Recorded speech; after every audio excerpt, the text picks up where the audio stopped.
Hi, this is Krishna Iyer with the Iyer Think Tank in Delray Beach. I'm glad you could join us today. This podcast is Masters of War, Latin America and U.S. Aggression from the Cuban Revolution through the Clinton years. It's a book by Clara Nieto. Basically, I just want to go through, my podcasts are, rather long because this book is a long book and many of my podcasts go long. But, I do it with the, assumption that there's a mature audience.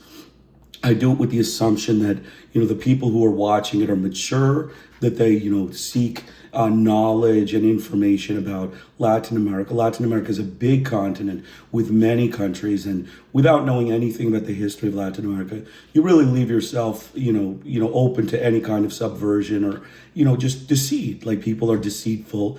That's why, I believe the American whites, the American government wouldn't want any kind of, discussion of Latin America because they are deceitful frauds. They are murderous butchers and, deceitful fraud liars.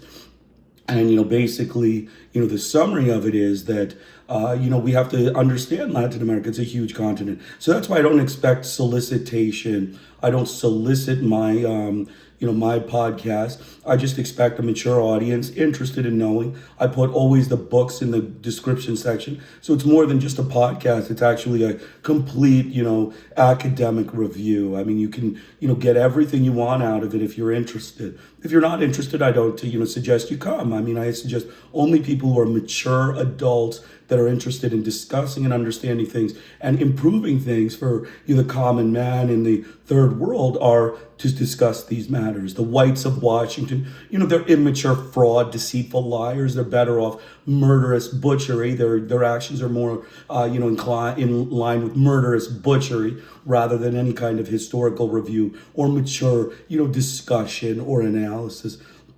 So with that in mind, I wanted to just talk about two countries, Argentina and Uruguay. Those were the two countries we discussed yesterday. Arturo Frondizi and Arturo Illia were the two leaders of Argentina that were democratic and leftist. They were overthrown. Frondizi was unfortunately in prison. Even though he was a really good leader, he was a good leader. He cared about the people. He was interested in the people. And unfortunately, sometimes, you're just not able to. I think the military imprisoned him, probably on, recommendation of the U.S., American white racist butchers, probably upon their recommendation, he was imprisoned. But, in general, he did, most of what he did was, a good, discussion about improving things. Then we had Arturo Illia. Arturo Illia was a, excellent, he was an excellent, leader. He was also a doctor and a leftist. He was also interested in improving things. He refused to resign in the military, just basically threw him out on the street.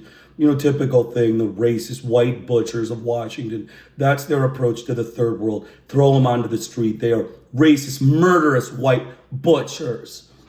So, and then Uruguay was, we talked about the Tupamaros in a, very egalitarian country, very egalitarian society. We talked about, the major leaders of, Uruguay, and the, unfortunately, the fact that it, ended up becoming repressive, very egalitarian country, started with, major improvements, improvements in terms of land holding, and never had like really a inequality, major income inequality, and all that sort of thing. But unfortunately, they came under economic pressure by the United States, and they were forced to, abandon ship and go into a military dictatorship type thing. And they still had the Tupamaros. The Tupamaros were never extricated from Uruguay. So let's get started. Again, the Google Drive link will be in the description section. Please, read that book.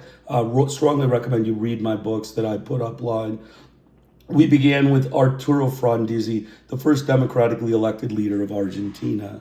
Frondizi was a leftist socialist and interested in uplifting the Argentinian people. His programs were hailed throughout Argentina as the first democratic attempt to nationalize the country's oil and natural resources, something the racist white butchers of the U.S. government refused to allow. They made economic misery in Argentina, ensuring a difficult time for Arturo to increase the masses' contentment. And unfortunately, he was hit with protests relating to financial changes over which he had no control. The racist, murderous butchers of Washington forced him out of office through financial manipulation. Next, we talk about Arturo Illia, another leftist politician and socialist who followed with many of Frondizi's ideas. He was interested in nationalizing the oil industry and healthcare, and unfortunately, Washington would not allow this. The gun-violent white American racist butchers with nuclear weapons created economic misery, and so he could not nationalize his resources. Following him, Onganía was a military general who made a coup against Ilya and took power in the 1960s. His regime was associated with dictabanda, or tyranny light, a repressive regime filled with torture, murder, and peasant slavery. He was backed by the white murderous butchers of Washington and became part of the national security states. The organization of the Montoneros and ERP continued their rebellion against government repression and torture and were successful in overthrowing the dictatorships. They were unable to be stopped and remained a powerful force against American racist white terrorists of Washington. No amount of nuclear weapons, chemical weapons, or biological weapons will ever retain American racist, murderous butchers' presence in Argentina, as it had been extricated completely by the guerrilla groups. Related to Argentine history includes the Argentine Church, which had to break with the Roman Catholic Church and Vatican fascist priests who were backing the U.S. murderous white butchers in their torture and murder campaign in Argentina. Frondizi and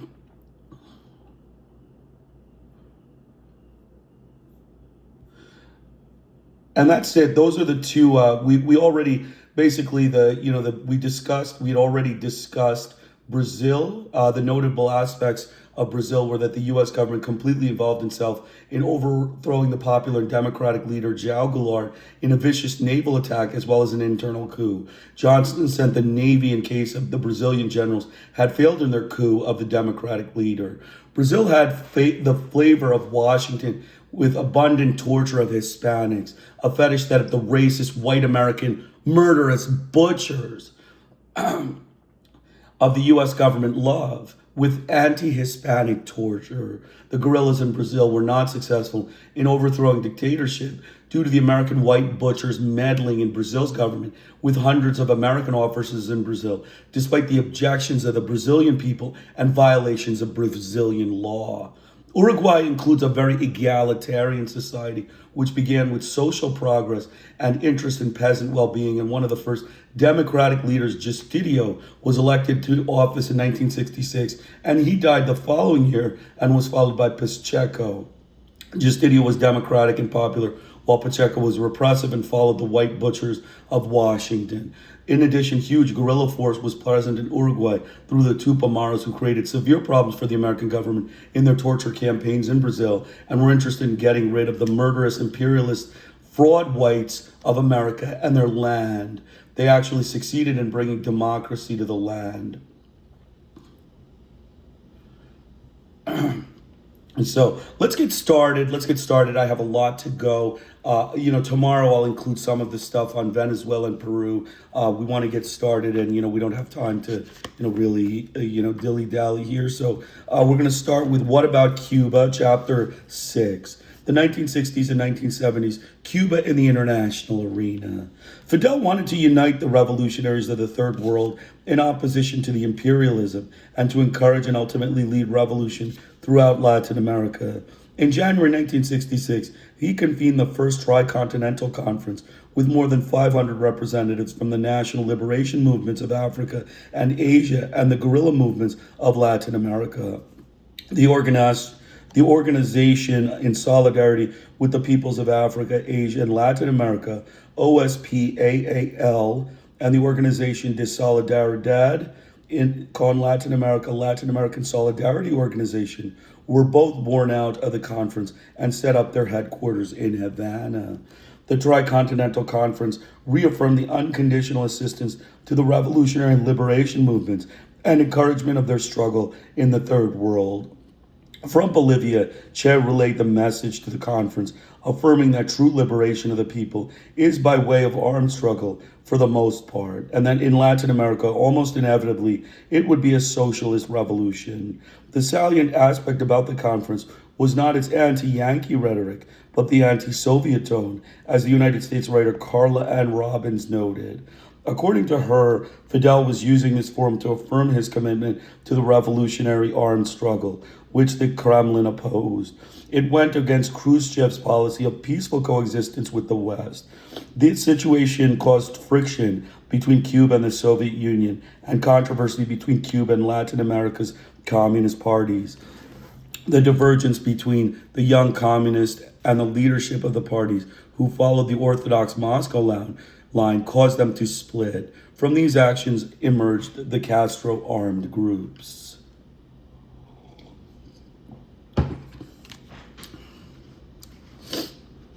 The resolutions and recommendations approved by the Tricontinental Conference raised a dust storm of criticism and denunciations against Cuba in the United States and Latin American governments.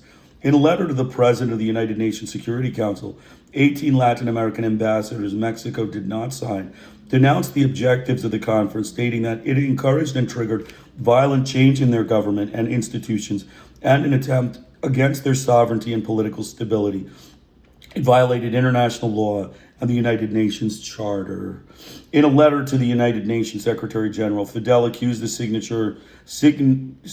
of the letter of cynicism and of being accomplices in the subordination, domination, and exploitation of their own countries by North American imperialism, which reserves for itself the right to a military occupation of the Dominican Republic. Johnson invaded that nation in 1965. He attacked this interventionist policy, which was clearly expressed in a resolution recently approved by the United States House of Representatives. He added that while in Havana, the revolutionaries from the three continents had decided to intensify the struggle and support the people who were fighting for their independence. A resolution adopted by OAS, again without Mexico's support, emphatically condemned the Tricontinental Conference's policies of intervention and aggression and asked that a special commission investigate the conference and inform the OAS's council. Such a vigorous condemnation sharply contrasted with its silence regarding the United States' aggression against Cuba. The following year, Fidel called the conference of OLAS, Organization of Latin American Solidarity. In the opening speech, he declared war to the death by the people against the monopolistic interests of the United States and the oligarchies of Latin America that dedicated themselves to furthering those interests. He declared that the conditions were ripe to begin and escalate a revolutionary war in which the People's Army would be victorious.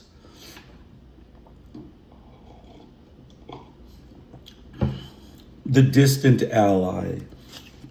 Severing its dependence on the United States left a void in Cuba that was quickly filled by the Soviet Union and the socialist nations.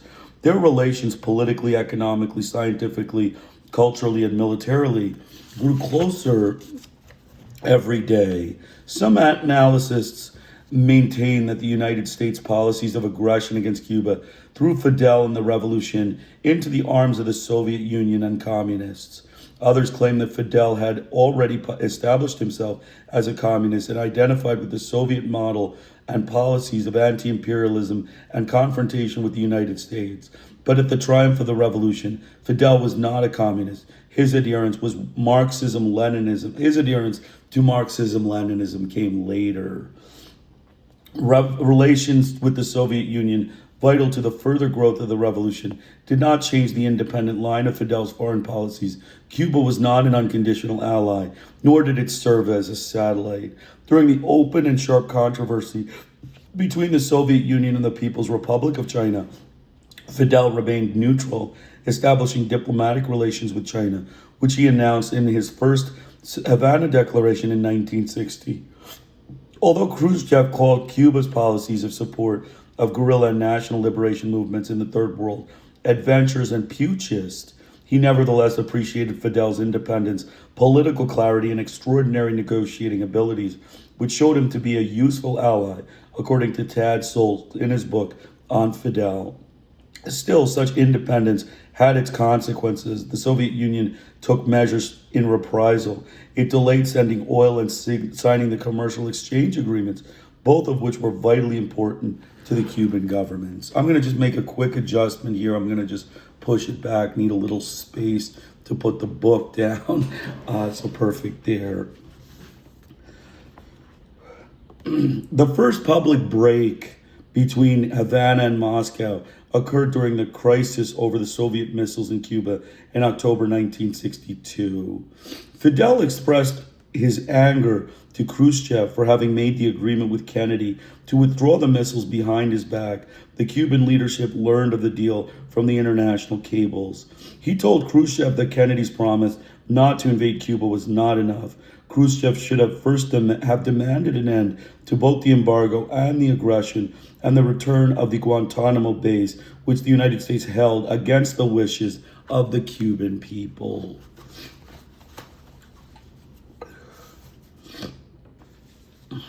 In Che's last public speech on February 1965 at a seminar of the Afro-Asian Solidarity Organization in Algiers, he accused the Soviet Union of being to some degree an accomplice of imperialist exploitation and denounced the immoral character of its treatment of the recently independent African nations. In particular, he pointed out the excessive requisites the Soviet Union set before the African nations in their mutually beneficial commercial agreements.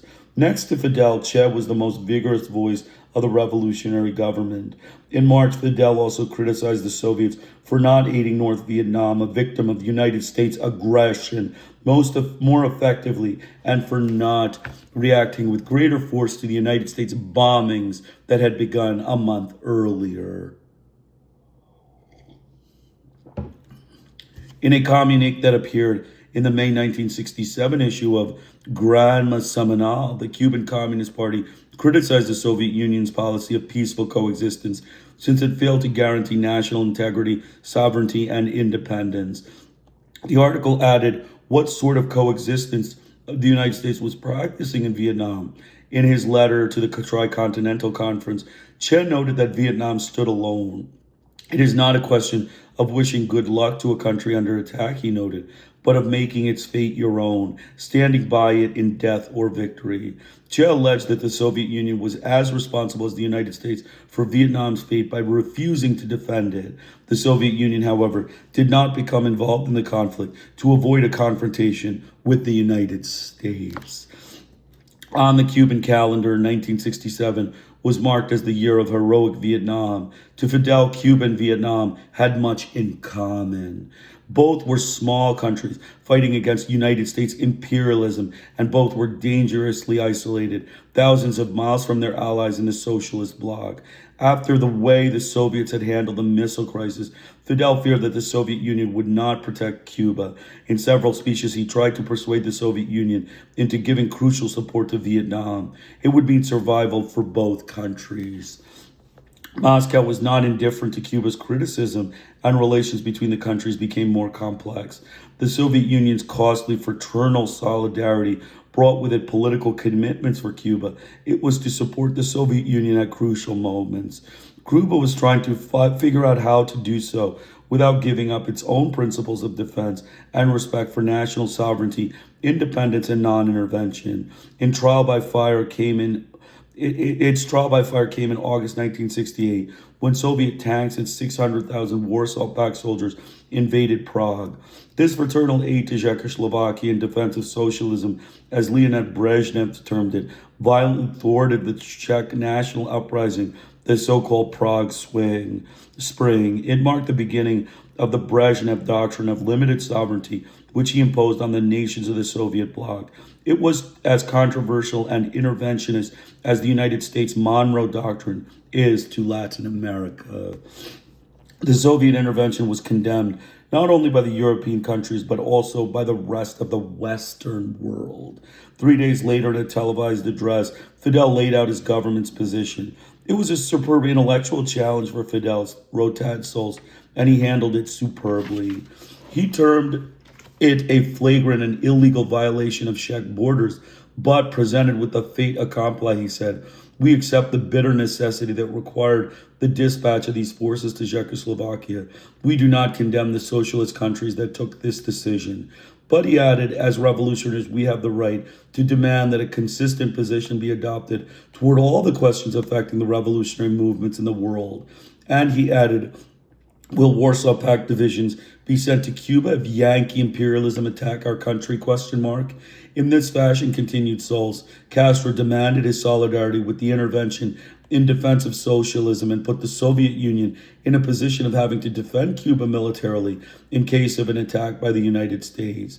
Friends and partisans of the Cuban Revolution, intellectuals, communist parties, socialists, and movements of the European and worldwide left condemned Cuba's support of the invasion. They did not forgive Cuba for espousing independence and respect for national sovereignty while turning its back on a small country knocked down by a superpower.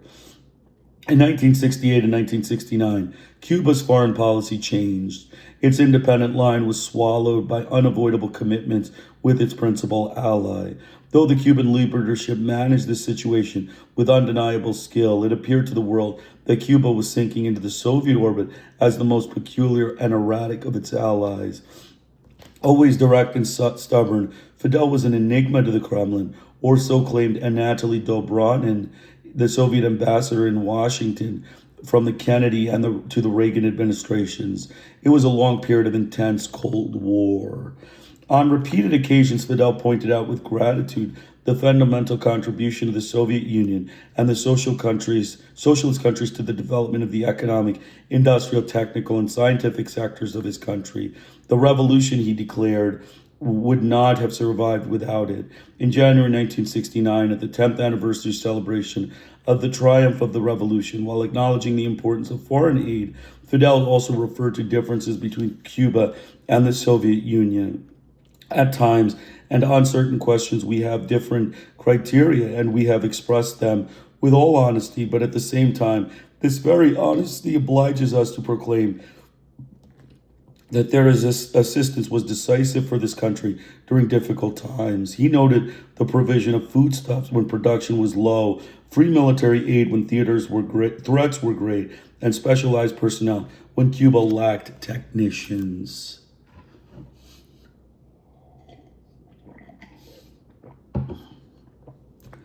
For the Soviet Union, the alliance with Cuba was convenient. It provided an enclave 90 miles from the United States coast. Cuba also brought the Soviet Union closer to Latin America. Its generous support of Cuba drew sympathy from progressive sectors in Latin America. It suggested to them that they could receive this support as well in case of need. The revolution and the priests. Controversy with the Cuban church hierarchy came immediately after the triumph of the revolution. Cardinal Manuel Artiaga and some of the bishops had an excellent relationship with Batista.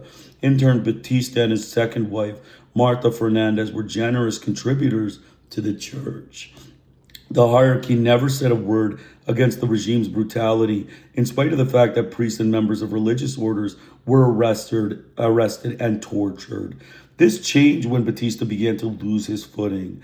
Although the majority of laymen and priests were opposed to the dictatorship, they also opposed the rebels' armed struggle. A small number did support it, and some of them went to the Sierra Maestra. After the triumph, Fidel gratefully acknowledged the aid of Catholics towards the cause of liberty.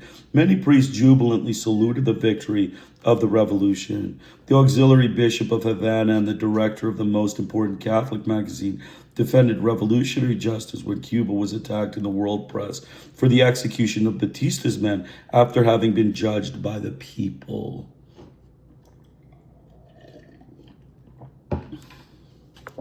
In an interview with the Brazilian priest Frei Beto in the 1980s, Fidel explained that the agrarian reform law and the urban reform law were at the heart of the tensions with the church. They went against the interests of the privileged classes with which the church identified. In Cuba, Fidel remarked, the church was an institution of and for the upper classes. A large number of the priests were foreigners, most of them Spaniards infused with reactionary ideas of the right, even of Franco's fascism. The church did not have a single chapel or priest in the countryside, nor did the church preach there, though 70% of the population was campesino. Neither was the Catholic education for the people. The private schools, run by religious orders, were meant for the children of the oligarchy and the middle class. Fidel maintained that it was not the revolution that had emptied the churches, but the people, who were as alienated from the church as it was from the people. A quarter of the Cuban population is black and keeps alive its African traditions, and it was difficult for the church to evangelize them. Fidel claimed that the conflicts with the Catholic institutions had less to do with belief than politics because the church's counter-revolutionary activities. Priests, mainly Spaniards, openly conspired, and the government decided to suspend permission for permanent resident to foreign priests and order some of them out of the country. Some 70% of the priesthood left during the first years of the revolution. When the private schools became the center of conspiracy, they were nationalized. For many years, relations between the government and the Catholic Church were distant, but there was no official religious persecution, and the government did not close the churches to prohibit the practice of Catholicism. Nevertheless, belief contraindicated the Marxist-Leninist tenets of the revolution. Whoever wanted to climb the bureaucratic ladder did well to abstain from practicing his belief in public or making it known. Cuba in the 1970s. The 1970s marked the stage of socialist institutionalization of the Cuban state, the democratization of its political system within a framework of democratic centralism, and the restructuring of the mechanisms of the state and the Communist Party, the backbone of the revolution, CPC. During the years, Cuba solidified its leadership in Third World and its role in international arena.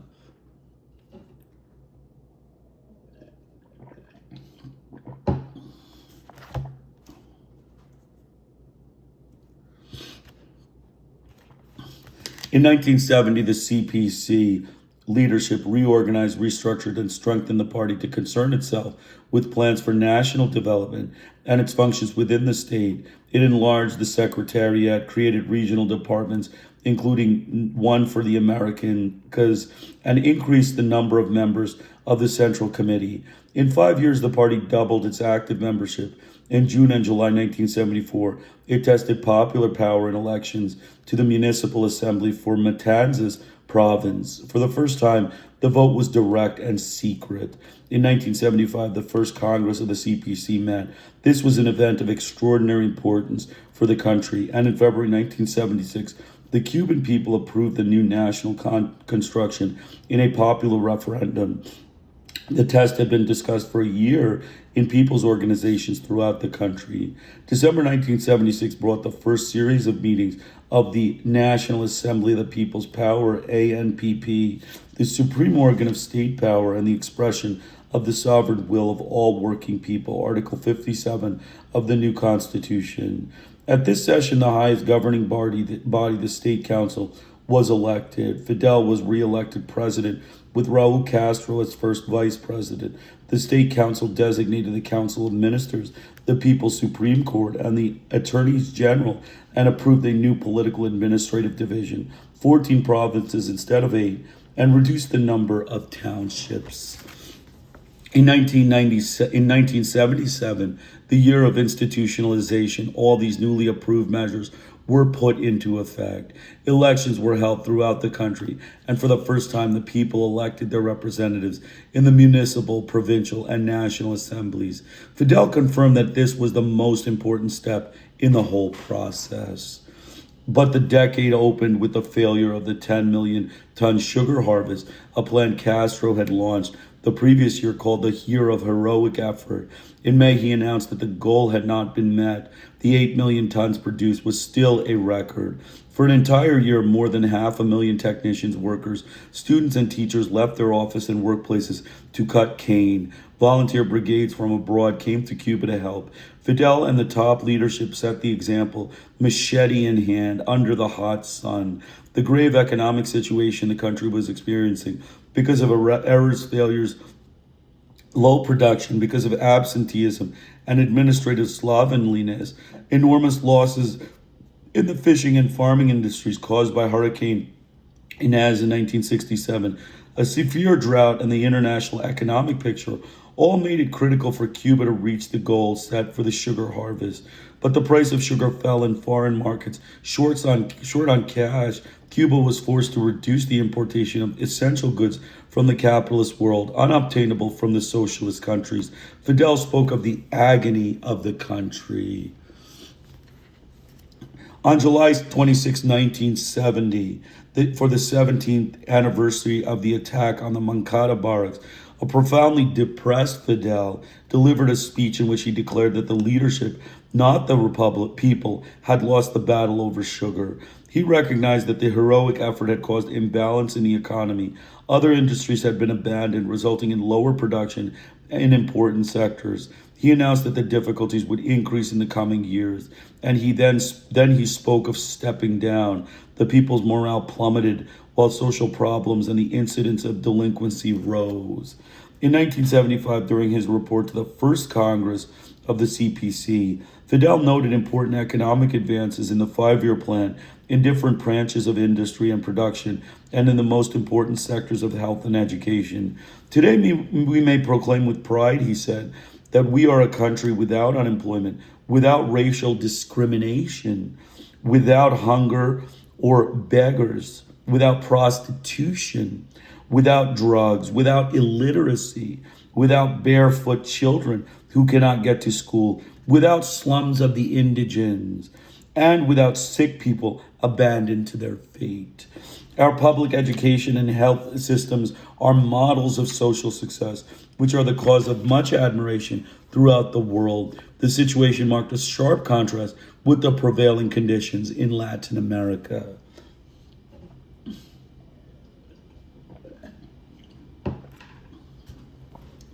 In the international arena, Cuban foreign policy was based on proletarian internationalism, fraternal friendship with the Soviet Union and the socialist countries, and the advance of socialism in the world. As laid out in the preamble to the new constitution, Cuba was in solidarity with the socialist, progressive, and anti-imperialist governments of the Third World and all liberation movements. It provided them with technical assistance, military aid, and political support. In the 1970s, Cuba established diplomatic relations with more African countries and with the Palestine Liberation Organization.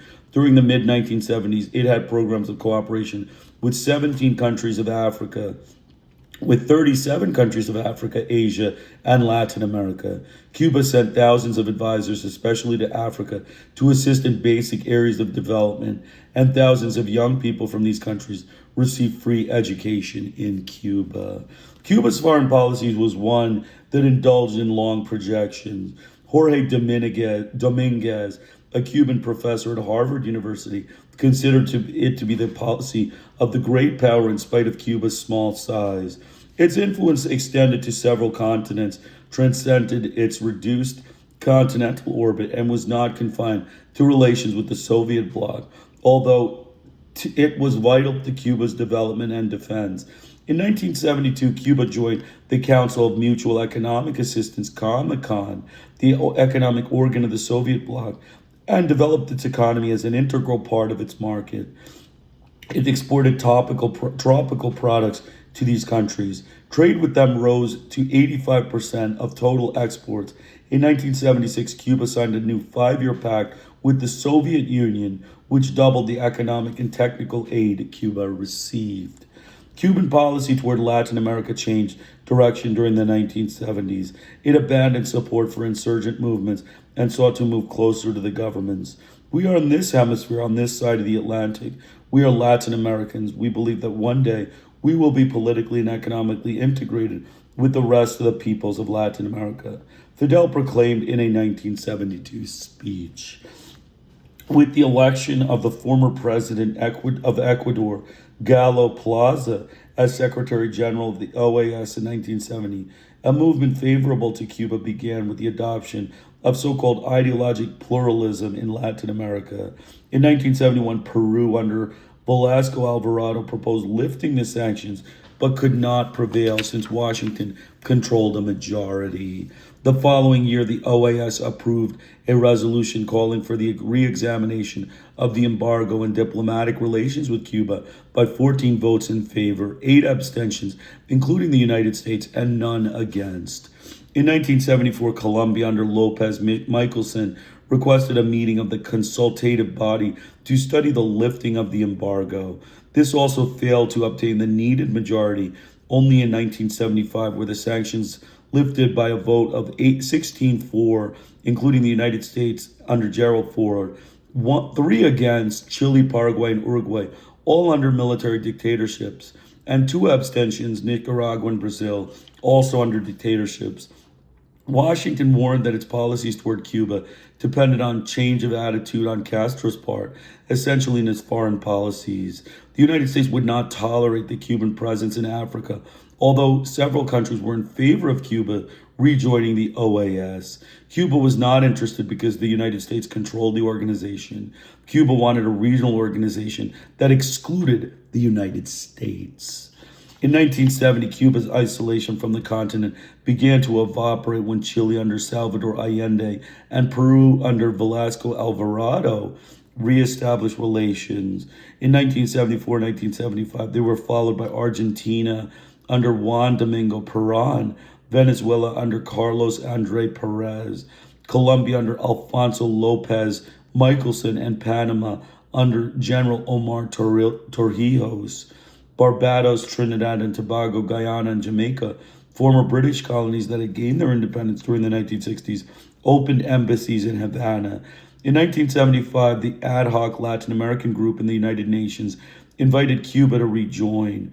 And in 1979, Cuba acquired new allies with the victories of Maurice Bishop in Grenada and the Sandinista Revolution in Nicaragua.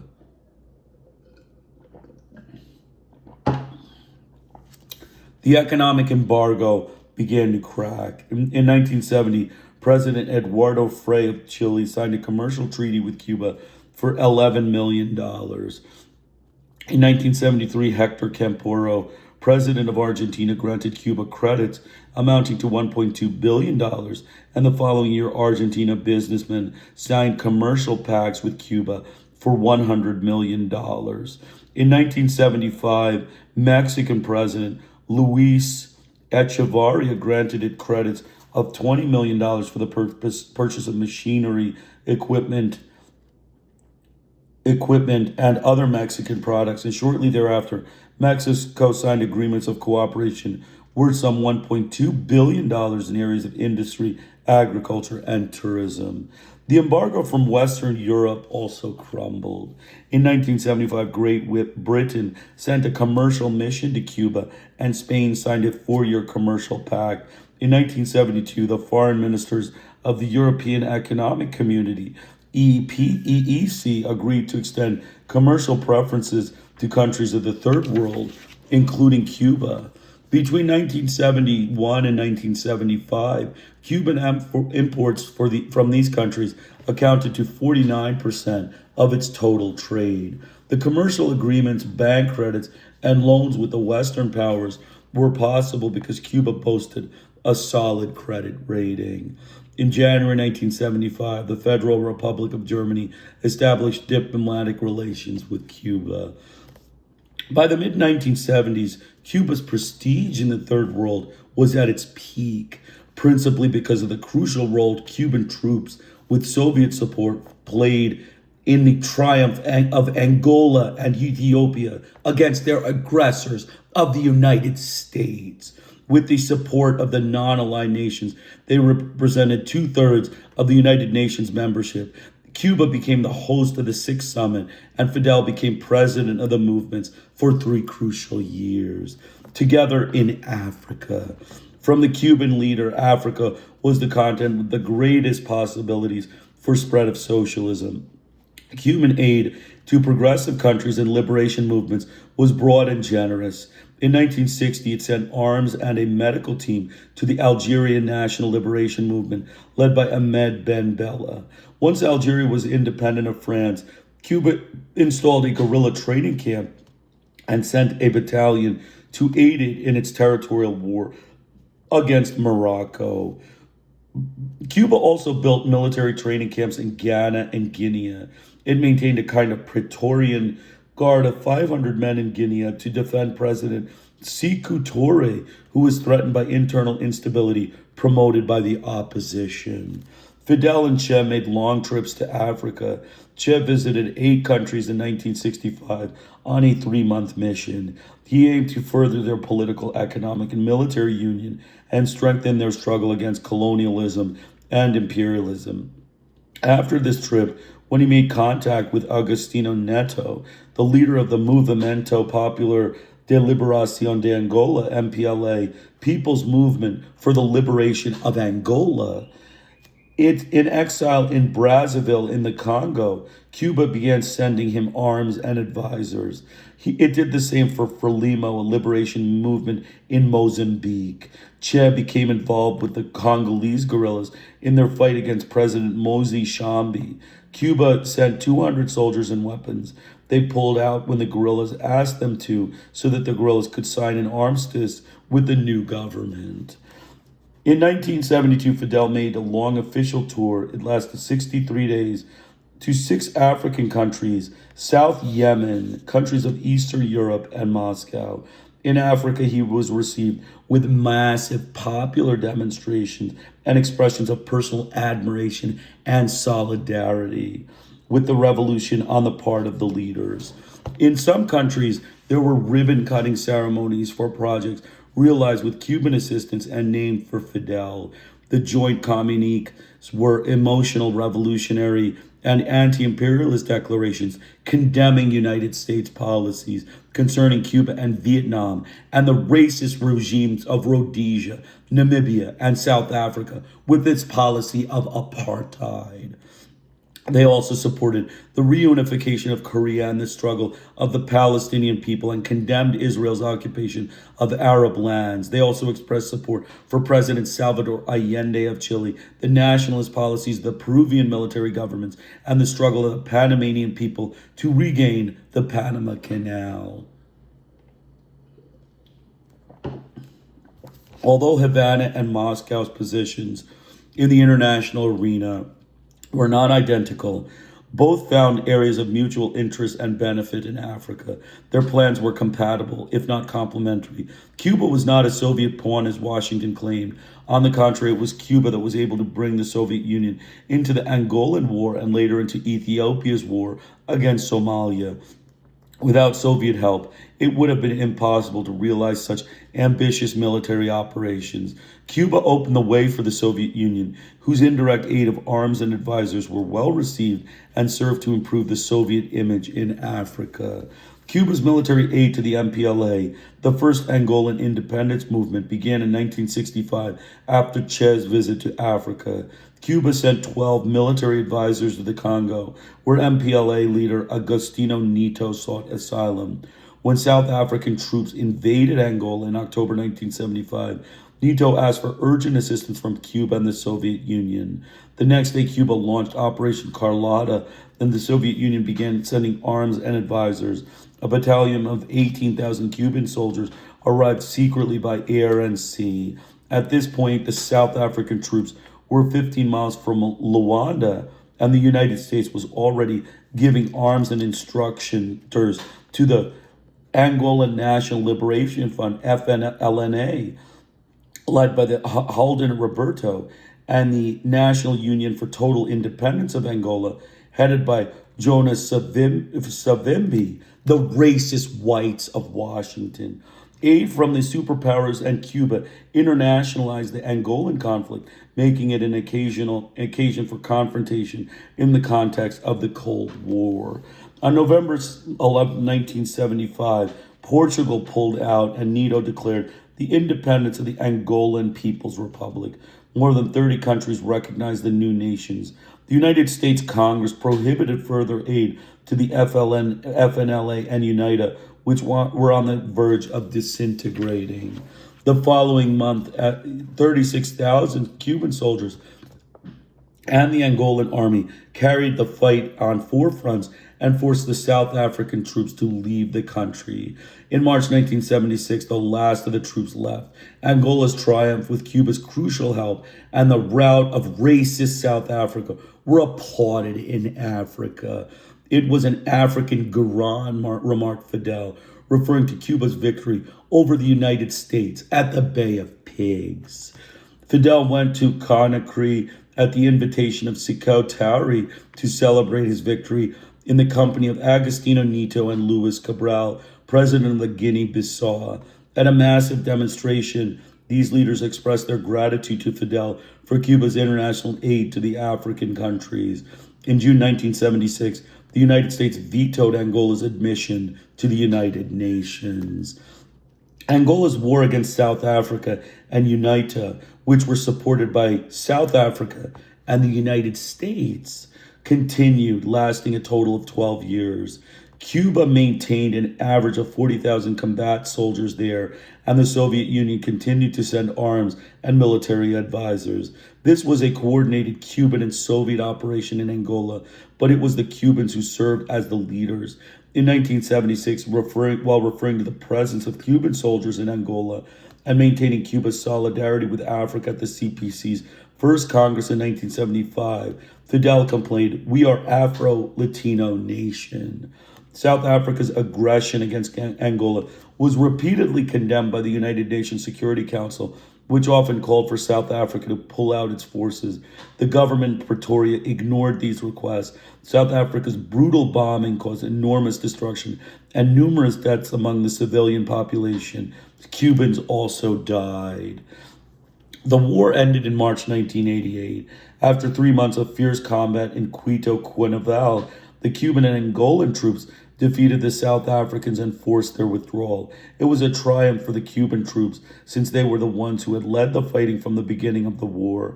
Afterward came the difficult process of peace negotiations between Angola and South Africa for the independence of Namibia, with the intervention of the United States and Cuba.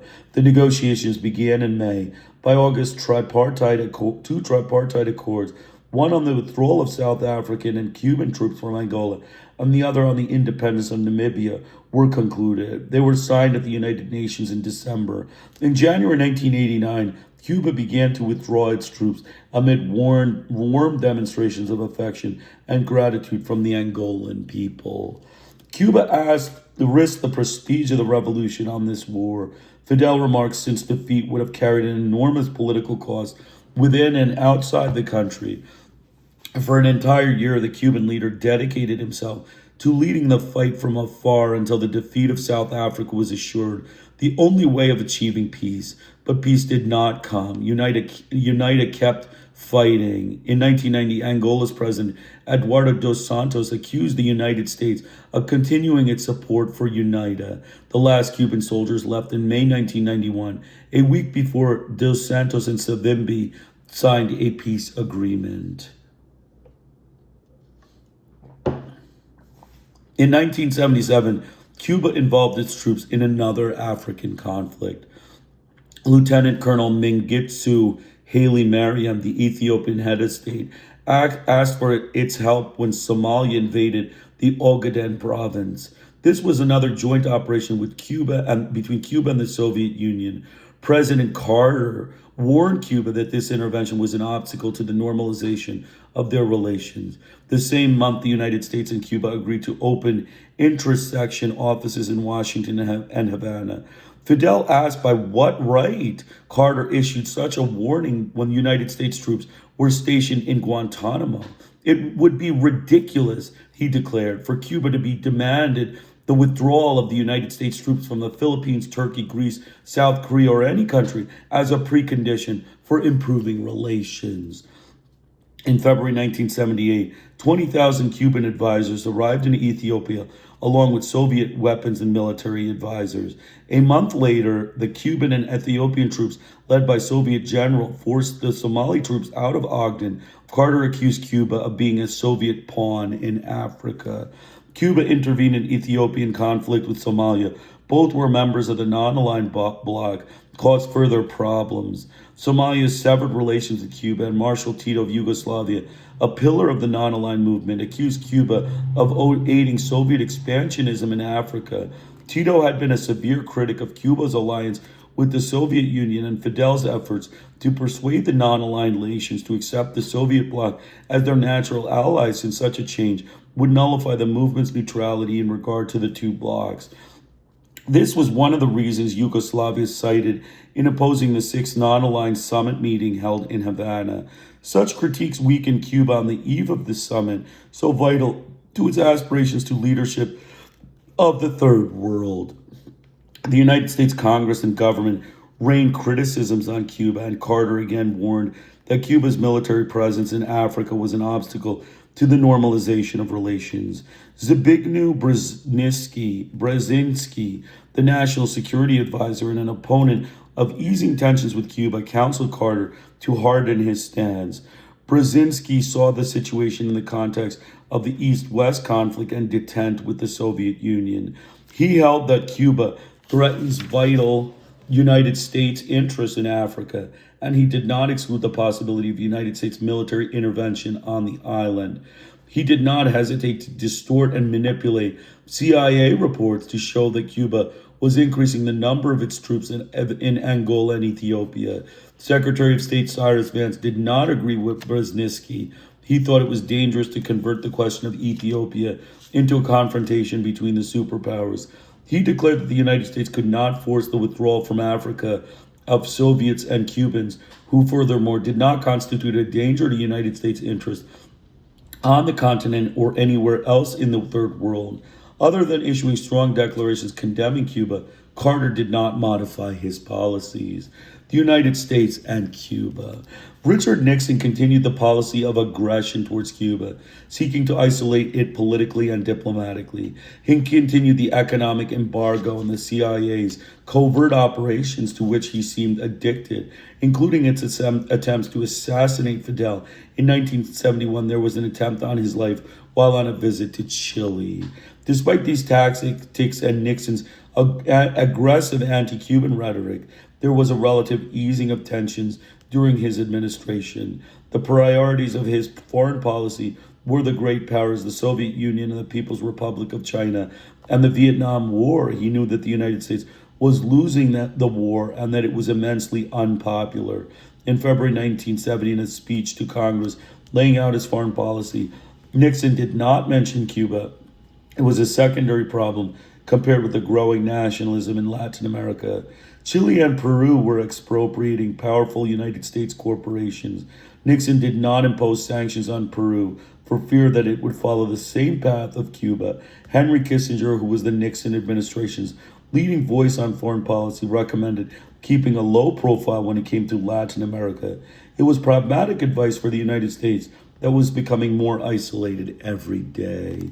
In September 1970, a U-2 spy plane discovered that Cuba was building a submarine base in Cienfuegos Bay, but Nixon was not interested in unleashing anti-Cuban hysteria during a congressional election campaign, which was more important to him and the Republican Party. He minimized the discovery. In January 1971, in a televised interview, he said that this base did not represent a threat to the United States security, since the Soviet Union reiterated that there would be no offensive missiles in Cuba. Nevertheless, he asked the Pentagon to study plans to mine the port and blockade Cuba. In February 1973, the United States and Cuba signed an agreement on airplane hijackings, and Washington authorized congressional visits to Havana. In 1974, under pressure from within the United States and the governments of Latin America, the Nixon administration allowed American subsidiaries to do business with the island. Drowning in the huge Watergate scandal, Nixon resigned and Gerald Ford assumed the presidency 1974 to 77. Ford tried to reduce tensions with Cuba through a covert dialogue. In November 1974, William Rogers, Nixon's former Secretary of State and Undersecretary of State, Lawrence Eagleburger, initiated a series of exploratory meetings to clarify the main points of controversy and to seek solutions. The conversations continued through 1975. At the first conference of the Cuban Communist Party in December 1973, Fidel noted that during the 1960s, Cuba had approximately 300,000 men in uniform for its defense. But in the past few years, in the midst of a relative climate of peace, Cuba had been able to concentrate on problems of economic development and to reduce its defenses by more than 150,000. Some members of Congress supported the idea of moving closer to Cuba. The policies of hostility undermined United States prestige among its allies, and especially in Latin America. Some felt that the economic embargo was a failure. In March 1975, Senator Edward Kennedy presented a proposal to lift it. Anti-Castroites in Florida called this resolution a despicable act and announced that they would respond with violence if it was approved. When Cuba sent troops to Angola in October 1975 at the request of the MPLA to resist the invasion by South Africa, Washington ended the covert dialogues with Cuba and increased its aid to FNLA and UNITA to prevent a victory by the MPLA. After Angola became independent, the United States continued supporting the FNLA and UNITA in their attempts to bring about a change of government in Luanda. A major conflict erupted in October 1976 when a Cubana Airlines plane leaving from Barbados exploded. 73 people died, among them young members of the Cuban fencing team, which was returning to the island loaded with medals. Fidel accused the CIA, of which George H.W. Bush was the director, of this sabotage, broke off the airline hijacking agreement with the United States, and announced that Cuba would not sign another until this terrorist campaign ended once and for all. Kissinger and other high officials denied that the CIA was implicated in this act. In November 1975, the United States Senate Intelligence Committee published a 347-page report on the CIA involvement in the assassinations or attempts on the lives of foreign leaders, which revealed that between 1960 and 1965, there were some 8 or more attempts to assassinate Fidel and other Cuban leaders. In February 1976, Ford signed an executive order prohibiting intervention by the CIA or any other United States intelligence agents to make attempts on the lives of the foreign leaders. Carter, 1977 to 1981, wanted a foreign policy of peace, non-intervention, and relaxation of the Cold War. This was a period of relative easing of political tensions with Cuba, supported by some groups in Congress. In 1977, several members of Congress traveled to Havana to talk with Fidel, and on their return, they proposed that the embargo be lifted. In April, Undersecretary of State Terrence Todman traveled to Cuba to sign an agreement on fishing in territorial waters and to establish diplomatic contacts between the two countries.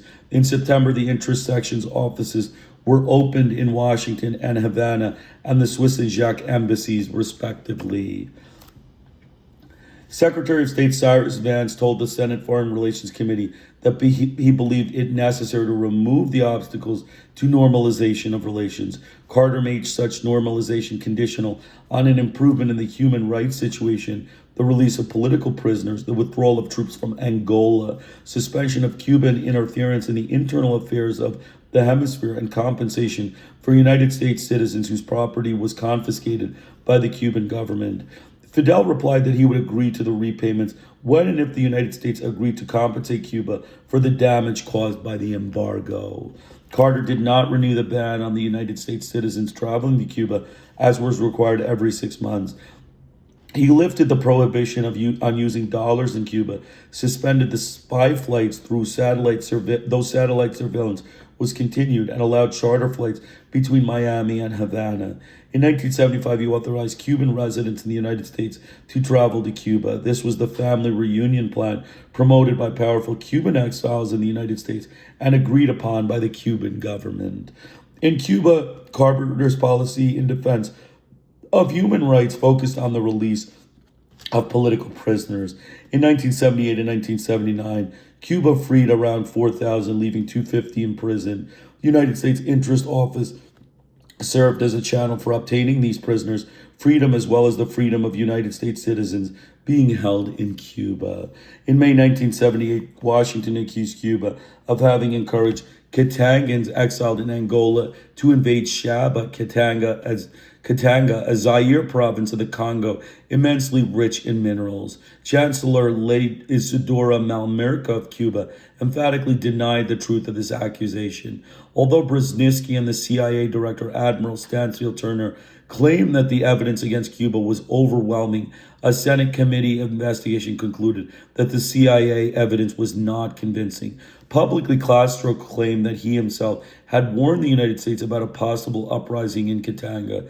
Carter acknowledged that this statement was true, but he argued that Castro should have given the warning long before he did. But the two governments kept up their dialogue during 1978 in spite of the tensions. The representatives met in Washington, New York, Atlanta, and Mexico City. The conversation centered on the subject of political prisoners in Cuba.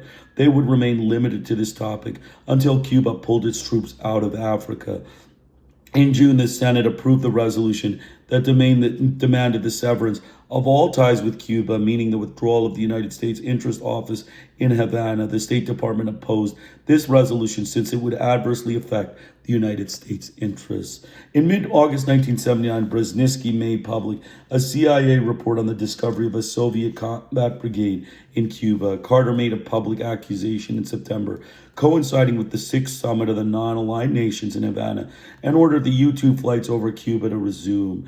The Soviet brigade had been in Cuba since 1972, when the Soviet Union installed the missiles on the island, and many United States officials were aware of its presence. They also knew that there were not combat soldiers and did not threaten United States security. The alarm set off by Brzezinski was repudiated in Congress. The Democratic Majority Leader, Senator Robert Byrd, called it a pseudo-crisis. In Havana, delegates to the summit laughed at Carter. With the non-aligned nations. At the third summit of the non-aligned movement in 1970 in Lusaka, Zambia, Cuba, founding member since the organization's inception in 1971, began airing the thesis that the socialist countries were the natural allies of the non-aligned nations and the most solid bulwark against imperialism. The majority opposed this concept. At the fifth summit in Algiers in 1973, the summit of summits, for the first time, equal attention was paid to both political and economic issues, and oil became a tool for exerting political pressure. The oil-producing Arab countries decreed an embargo of crude oil against the countries that supported Israel against the Palestinian people. The restriction on oil, on which the Western powers depended, the steep rise in its price, and an announcement by the Arab oil powers that they would withdraw their funds from Western banks created a panic. The United Nations of the Poor, as the non-aligned nations were disparagingly called, now emerged as a sixth power center in a multipolar world. Washington and the rest of the Western powers which opposed the non-aligned movement had a change in attitude after this summit. At this summit, Castro continued to promote close ties between the non-aligned nations and the Soviet bloc. In his speech, he pointed out that the world was divided between capitalist and socialist countries, imperialist countries and the neo-colonized, colonialist and colonized countries, reactionary and progressive countries, between governments that support imperialism, colonialism, neo-colonialism, and racism, and that those that stood against all these. On the theory of two imperialist nations, each led by one of the superpowers, he asked rhetorically, where were the Soviet monopolies, its multinationals, its industries, mines, or oil wells in the underdeveloped world, ? Where were the workers exploited by Soviet capital in these countries? He reminded his audience that the weapons Cuba used to defend itself from the United States at the Bay of Pigs, as well as those sent to Arab, African, and Asian countries for use in their struggle against imperialism, came from the socialist countries, principally the Soviet Union. He warned that the confrontation with the socialist camp that was developing within the movement only favored United States imperialist interests. Yugoslavia, India, and Algeria, all founding members, and Tanzania strongly opposed these positions. The Cuban government undertook intense diplomatic activity on the three continents to make Havana the seat of the Sixth Summit. For an entire year, Cuban and Yugoslavian delegates traveled back and forth between Belgrade and Havana to clarify controversial points of and preserve the unity of the movement. The point of greatest conflict with Cuba's alliance with the Soviet Union, Tito feared that Castro would steer the movement in the direction of the Soviet bloc. In September 1979, the Sixth Summit was held in Havana. There was broad Latin American and Caribbean participation. Argentina, Cuba, Panama, Peru, Guyana, and Jamaica were members. Bolivia, Nicaragua, Grenada, and Suriname joined the movement, while Brazil, Colombia, Costa Rica, Venezuela, Dominica, and St. Lucia attended as observers. A total of 95 countries attended. Washington, aware of the proposed final declaration prepared by Cuba as the host country, contained severe criticism of the United States, quickly attempted to modify the accusations by circulating a text of its own to its allies and friends. A nation friendly to Cuba provided Castro with the United States modified text. In his opening speech, Castro denounced these maneuvers. Major countries presented amendments to the summit. India and Yugoslavia, founding members and guardians of the group's principles, wanted to reaffirm the movement's position with regard to the two blocs as far as pacts and military alliances were concerned. They would not allow concessions to the Soviet bloc. Their amendments remained in the final text. Cuba's proposed declaration was gradually modified and de-radicalized in the meetings of the commissions, where decisions were made by consensus. The Latin Americans succeeded in suppressing a paragraph that called for the dissolution of the Rio Treaty, CONDECA, the Central American Defense Council, and the Inter-American Defense Boards. They were forced to eliminate the paragraph since they could not hope to undo commitments and dependencies to the United States superpower with a stroke of the pen without suffering grave consequences. In October 1979, Castro, as president of the movement, went to New York to present the results of the Sixth Summit before the United Nations General Assembly. When he entered the hall packed with delegates, its galleries filled with journalists and the general public, he received the tribute never before given a government representative in the World Organization's history. He was greeted with a long-standing ovation. His speech was interrupted several times by applause, and when he concluded, there was another long-standing ovation. I have not come, he said, to speak of Cuba. I come not to expound before the heart of this assembly a denunciation of the aggression of which our small country has been the victim for 20 years. Neither do I come to wound with unnecessary adjectives our powerful neighbor in its own house. His speech was in fact not directed at the United States, but his denunciation of the injustices, the inequalities, the oppression, the exploitation, and the anxious situation of the developing countries constituted an implicit criticism. Armed with statistics, Castro noted the levels of the insupportable foreign debt and the multi-million-dollar military outlays which ought to have been used for development. He reiterated his call for an easing of tensions, demanded an end to the exploitation of poor countries by rich ones, and related peace to the development.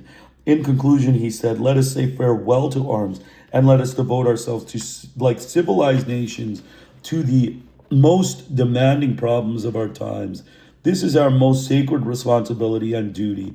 This is, moreover, the indispensable premise of human survival."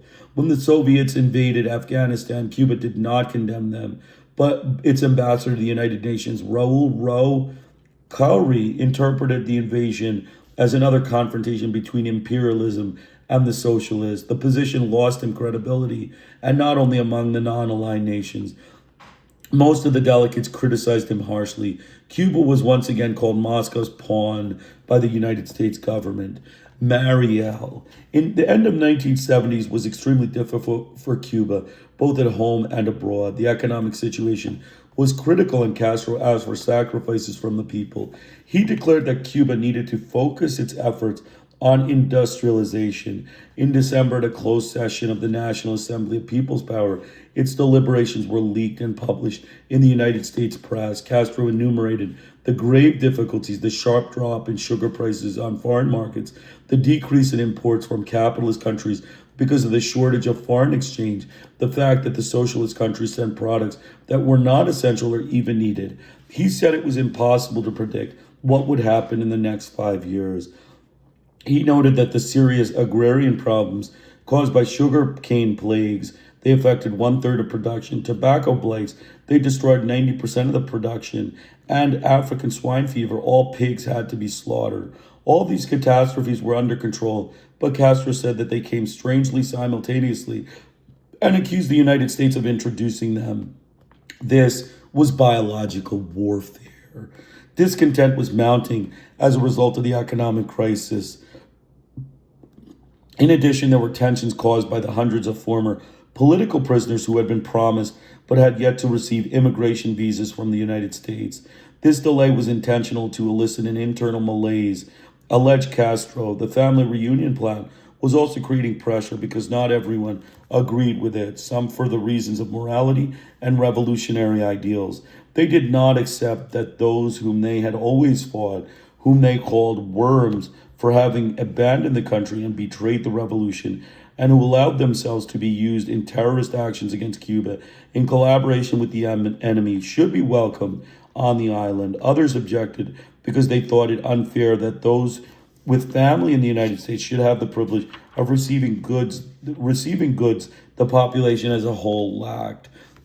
In effect, thousands of exiles arrived laden with presents for their relatives, and the situation caused animosity and unease. The black market began with this shower of gifts. The government established limits and opened a store for imported products at exorbitant prices so that the community could buy them in Cuba. It was a way of obtaining foreign currency. In 1979, graffiti and flyers against the government started to appear in the streets. In the National Assembly in December, Castro warned that we will smash the growing extremism. The atmosphere heated up with a growing number of Cubans leaving for Florida in stolen boats. Their flight was encouraged by the radio campaign from anti-Castro Cubans living in Miami. When the refugees arrived, they were welcomed like heroes, and the media provided wide coverage of their statements, all opposing the revolution. This outlook was a condition imposed on them. They were shown off as disaffected dissidents who had fled the Cuban hell. With the reappointment of Ramiro Valdez as Minister of the Interior, a hero of Granma and one of the regime's hardliners, the persecution of the anti-socials, the black market, and petty crime began. The police searched and arrested campesinos who sold their products on the open market. These measures led to greater malaise and discontent among the people. The Cuban government was infuriated by Cubans who forced their way into foreign diplomatic quarters in Havana seeking sanctuary, since such behavior created friction with the respective government. In September 1977, one group managed to get into the Venezuelan embassy under pressure of the government of Carlos Andre Perez, who was in turn pressured by the influential Cuban community resident in his country. Cuba authorizes the group departure but did not give them safe conduct since they were not politically persecuted, as they themselves had stated. Cuba conceded because it did not want problems with Venezuela, an important country, or with Carlos Andre, whom it appreciated and respected. Neither did it want to create a conflict at the time when relations with the United States were strained because of the presence of Cuban troops in Africa, and when some of the non-aligned nations were annoyed that Cuba became because of break in relations with Somalia. The departure for Venezuela of the Cuban refugee group in a Venezuelan airplane prompted renewed refuge in the embassy. On one occasion, the military police fired to prevent the entrance of yet another group. There was no casualties, but the Venezuelan government protested that such vigilance restricted the rights and asked that the guard be removed. At the end of 1979, a military police officer gained asylum in the Peruvian embassy. According to the inter-American asylum laws signed by both governments, Peru was to surrender him to the Cuban authorities. It did not. The Cuban government warned that it would not allow him to leave the country. In April 1980, a group of 27 men, women, and children forced its way into the embassy, killing one of the police officers on guard. The act angered the Cuban government. The Peruvian ambassador, Edgardo de Habich, kicked out the refugees out and published a note in Granma warning that no more refugees would be allowed to enter, since such an act constituted an infringement on the country's diplomatic headquarters. Because of the bitter attacks on the Peruvian ambassador and by the influential Cuban community in Caracas, the Peruvian government asked him to return the Cubans to the embassy and to grant them political asylum. He did so, thus bringing the 40 the number of Cuban refugees in the Venezuelan and Peruvian embassies. In an angry speech, Fidel accused the Latin American governments of fraud and cowardice. of having sold out to the United States by participating in the economic boycott and diplomatic boycott of Cuba. He denounced Venezuela and Peru for harboring common criminals, hooligans, and antisocial elements in their embassies, and said that he would withdraw the guards that were protecting the Peruvian embassy. Less than 72 hours later, the embassy was invaded by 10,800 men, women, and children, and they kept on coming. The embassy, the grounds, and even the roof were packed with Cubans. The stench was nauseating. 2 days later, the government announced that all who wanted to leave Cuba could do so except for those who had entered embassies by force. On April 18, 1980, an editorial in the Daily Granma reported that the government would not attempt to stop those who wanted to leave for Florida by boat. Castro decided that he had repeatedly warned the United States, both publicly and through diplomatic channels, about the possible consequence of its policy of encouraging people to leave the island illegally and then denying them entry visas to those who sought them by legal means. Camarillo can open up again, he added. He was referring to the exodus of thousands of Cubans from the port, which the Cuban government had permitted in October 1965. After the announcement in the Granma, boats from Florida began to arrive at the port of Mariel to pick up emigres' relatives. In 1 week, more than 6,000 boats and 32 aircraft arrived. At a mass rally in Havana on May Day, Castro declared that they would not meet with gunfire because they did not come to make war. They would be treated cordially. The United States opened the door, and now it would see whether it could be closed, he remarked. They were doing us a great service, he added. The Cuban authorities collaborated with the United States visitors. Officials from the Cuban Tourism Institute, looked after them. They bought rum and cigars, and vessels of the Cuban Coast Guard escorted them in international waters until they could make out the coast of Florida. Although President Carter said that he would welcome the Cubans, known as Marielitos, with open arms and heart, he knew that he was looking at a possible invasion of refugees. He announced military maneuvers, Solid Shield 80, to begin on May 8th with a naval and aerial landing at the Guantanamo base. The Cuban government mobilized the army in the Orient provinces and announced its own military maneuvers, Garan 19, to begin 1 day earlier. On April 19, the anniversary of the Playa Garan, the March of the Fighting People took place on Havana's Fifth Avenue. More than 1 million people participated, carrying signs and chanting slogans of support for the revolution and Fidel and against the United States, and shouting to the refugees, to the Peruvian embassy, for them to leave the country. On May 1st, another 1 million Cubans, also in a militant mood, gathered in Plaza de la Revolucion. The people were ready to go to war. That day, Castro announced the creation of the Milicias de Trópicos Territoriales, territorial troop militias. They would be people armed. By the end of the year, there were 1 million young people, male and female, with weapons sent by the Soviet Union, trained and ready for combat. The same day, the news from Washington reported the United States was suspending the Guantanamo landings. Miles Pritchett, later a controversial ambassador to Colombia, head of the Office of Cuban Affairs at the State Department, confirmed that the maneuvers have been completely canceled. Cuba canceled its own plans. Some 129,000 Cubans arrived in Florida in the Mariel exodus. Of these, 20,000 were confined in refugee camps, and around 2,000 were sent to federal correctional facilities. Thousands of criminals and the mentally ill arrived in the so-called Freedom Flotilla. The United States accused Cuba of having taken these people out of the prisons and mental hospitals and forcing the captains of the vessels to take them to the United States. The Cuban government denied this allegation. In an editorial, Granma insisted that the antisocial element was leaving of its own volition. Any sympathy that the American people might have had for the Marielitos changed as their arrival became a chaotic invasion, which created enormous problems for the Florida authorities, the refugees, and even their relatives. Carter tried to negotiate repatriation of the antisocials and the sick with Cuba in exchange for the normalization of visa distribution.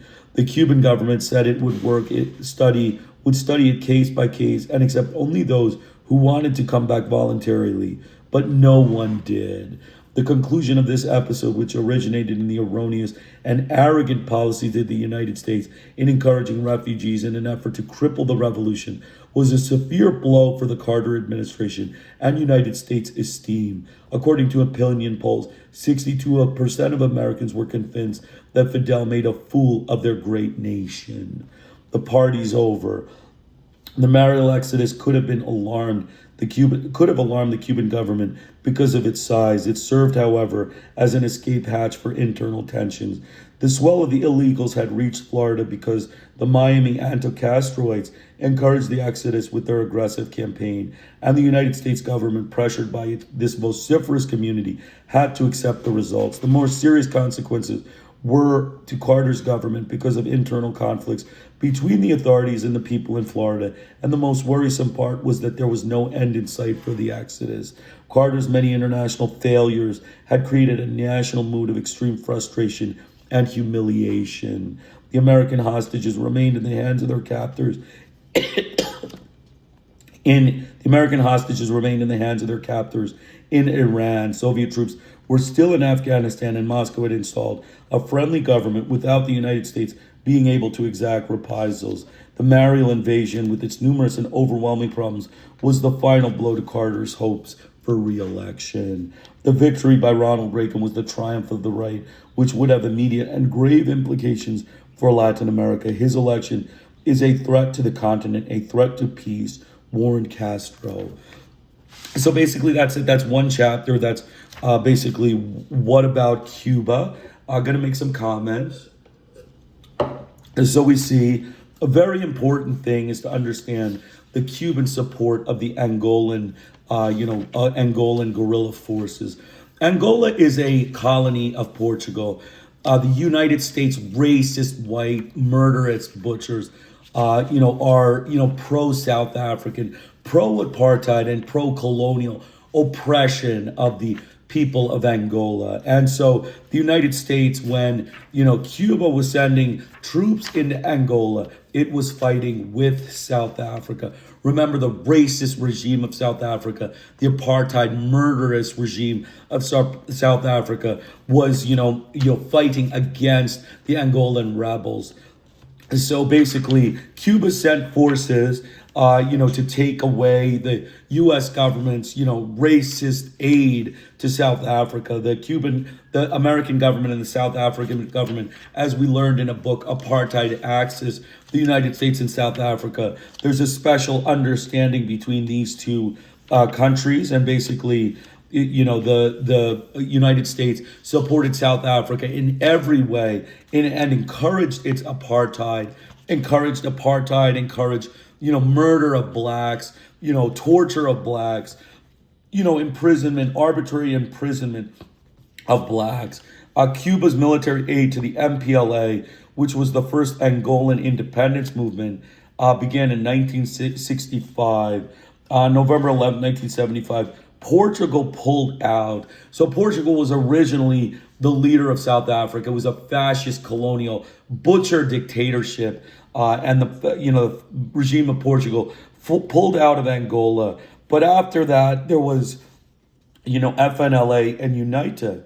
The FNLA in Angola National Liberation Fund, and UNITA, National Union for Total Independence of Angola. So the war was being carried out by South Africa. South Africa was assisting Portugal in its murderous campaign against the blacks, and the United States was assisting the South African FNLA and UNITA forces to fight the blacks in South Africa and try to keep them in colonial oppression and racist subjugation. We know the murderous white racist butchers of Washington and their true colors. They pretend they're champions of everyone, but they are champions of racist slaughter. That's ultimately what it is. So we had that Angola's war against South Africa and UNITA, which were supported by South Africa and the United States, lasted a total of 12 years. There were 40,000 Cuban soldiers there. Soviet Union backed the Cuban and the Angolan rebels. Basically, Angola at that time the government of Angola was fighting a war with South Africa and the United States. So the Soviet Union was backing it again. It was kind of a Cold War, and the racist United States and racist South Africa were attacking the Angolan government, and it was helped by the Angolan government was being helped by the liberators of Cuba and the Soviet Union. Both countries were helping the Angola defend itself from racist oppression by the United States government and South Africa. It's buddy ally, it's great ally South Africa. So we continued. The war ended in March 1988. Basically that was it. Cuba, had many conflicts. Also, we talked about the Ethiopian conflict, Ethiopia's conflict with Somalia, another conflict, in the non-aligned bloc. We discussed, the different countries that were, disagreeing with Cuba, all of which were puppets of the United States. The countries that disagreed with Cuba are puppets of the United States, colonial puppets. That's what we would say. So the United States and Cuba. So Richard Nixon, we discussed. Richard Nixon actually was, better in terms of, discussion with Cuba. He wasn't, he was not very, forceful against Cuba. He wasn't trying to, cause real problems to Cuba. But Carter, we learned about Carter. We talked about Carter's interest in Cuba, always trying to force Fidel from, getting involved with Angola. Who is it in U.S. business to tell, Cuba not to get involved in Angola when the racist whites of Washington are forming a vicious war of racist exploitation and racist slavery in Angola? That's, our statement with respect to the U.S. request and Carter's request to, stop sending troops and demands to Fidel Castro. We also talked about, the Congo, and, Cuba's involvement in the Congo. But we also discussed Brzezinski. Brzezinski was the secretary. Brzezinski was actually, one of the U.S. officials. He was a liar. He was a propagandist. He, fabricated evidence against Castro and, Cuba in terms of what it was doing in Congo. With the non-aligned nations, we talked about, all of the summits, the colonization, the U.S. government. Basically, in a speech, Castro pointed out that the world was divided between capitalist and socialist countries, imperialist countries, and the neo-colonized, colonialist and colonized countries, reactionary and progressive countries, between governments that support imperialism, colonialism, neo-colonialism, and racism, and those who stood against all these values. So that's Castro. He, good description. I recommend reading it about the, racism and colonialism, the United States perspective of white colonial, success, and, racist slavery and subjugation. That's the U.S. government. And then finally, we talked about the Mariel boat people. The U.S. encouraged it. Carter administration encouraged it. And then what happened is they had an invasion in Cuba from Cuban, people. And then they didn't like the people that showed up. And so they wanted to send them back. And then Carter, miserably failed in trying to propagandize against Fidel and cause, a major exodus of anti-Cuban people to the United States, and then he couldn't even handle the situation. So again, Carter, an anti-Hispanic butcher, always, talked positive and talked good stuff, but when he was actually a racist, anti-Hispanic, murderous butcher. So let's get started. We're going to continue with the wars within. I can't do the whole chapter, but I'll do as much as I can. It's now 7:30. It's I'll do for about and maybe 45 minutes, 40 minutes, I think it'll be done. The Southern Cone of the National Security Doctrine. In the Southern Cone, the 1970s were years of extreme violence. Argentina, after the return of Peronism governments, and Brazil were both under neo-fascist national security doctrine dictatorships. Chile and Uruguay, paradigms of democracy, fell under military rule. The decade was characterized by what the military called internal wars of several countries against powerful guerrilla movements and dirty wars against their own people. Thousands of men, women, and children were killed, tortured, and disappeared. These conflicts continued into the next decade. Never before had Latin America seen such brutal, widespread, and profound violations of human rights.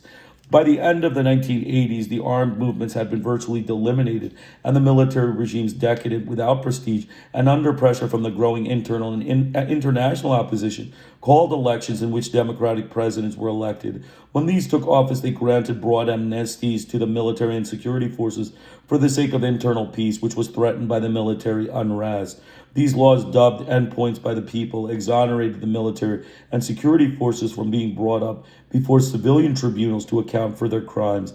Once this dangerous precedent was established, legitimizing impunity and violating the universal principle of equality before the law, the new government set out on the difficult road toward reconstructing democracy. The military officers could rest easy. Nothing had happened. Argentina, dictatorship and insurgency.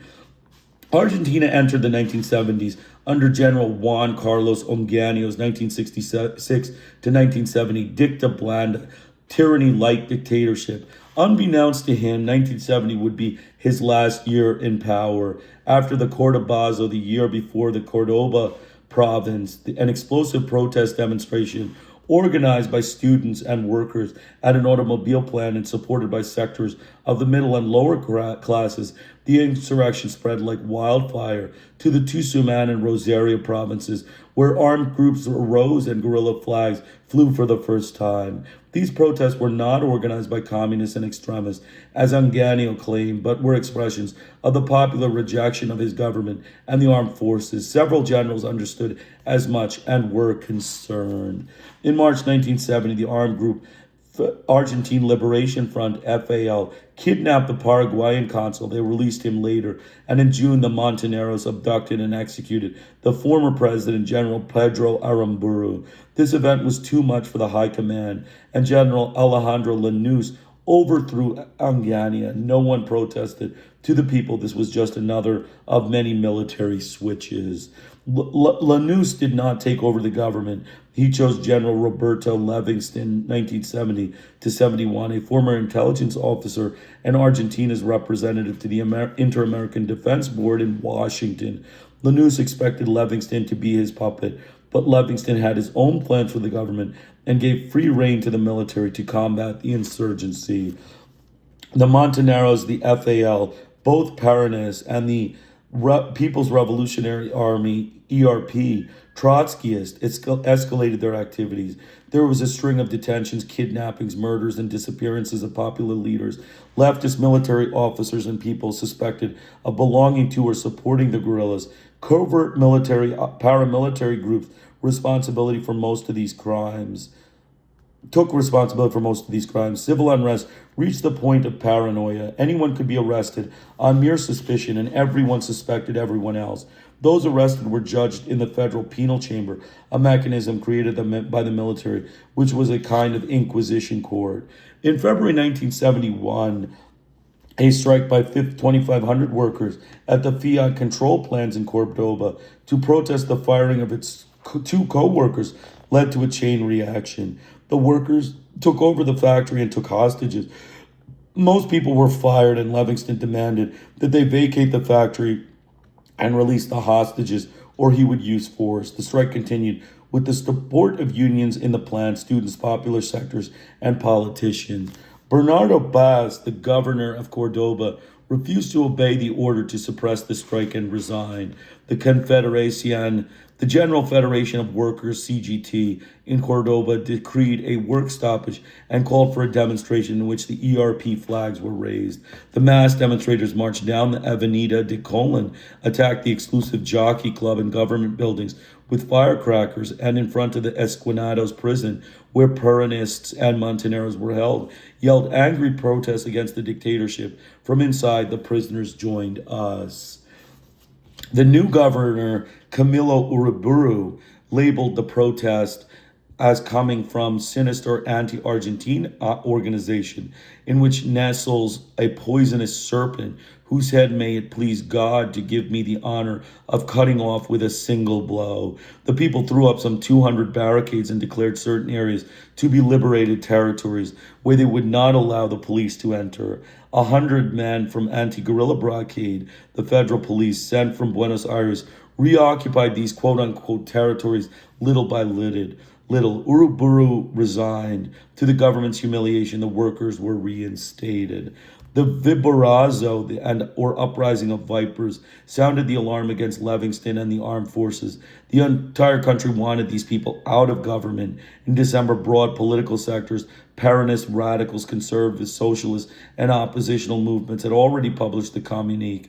The hour of the people asking for free elections and a civilian government. In March 1971, Lanús overthrew Livingston, and this crime he took as a president of a junta of commanders.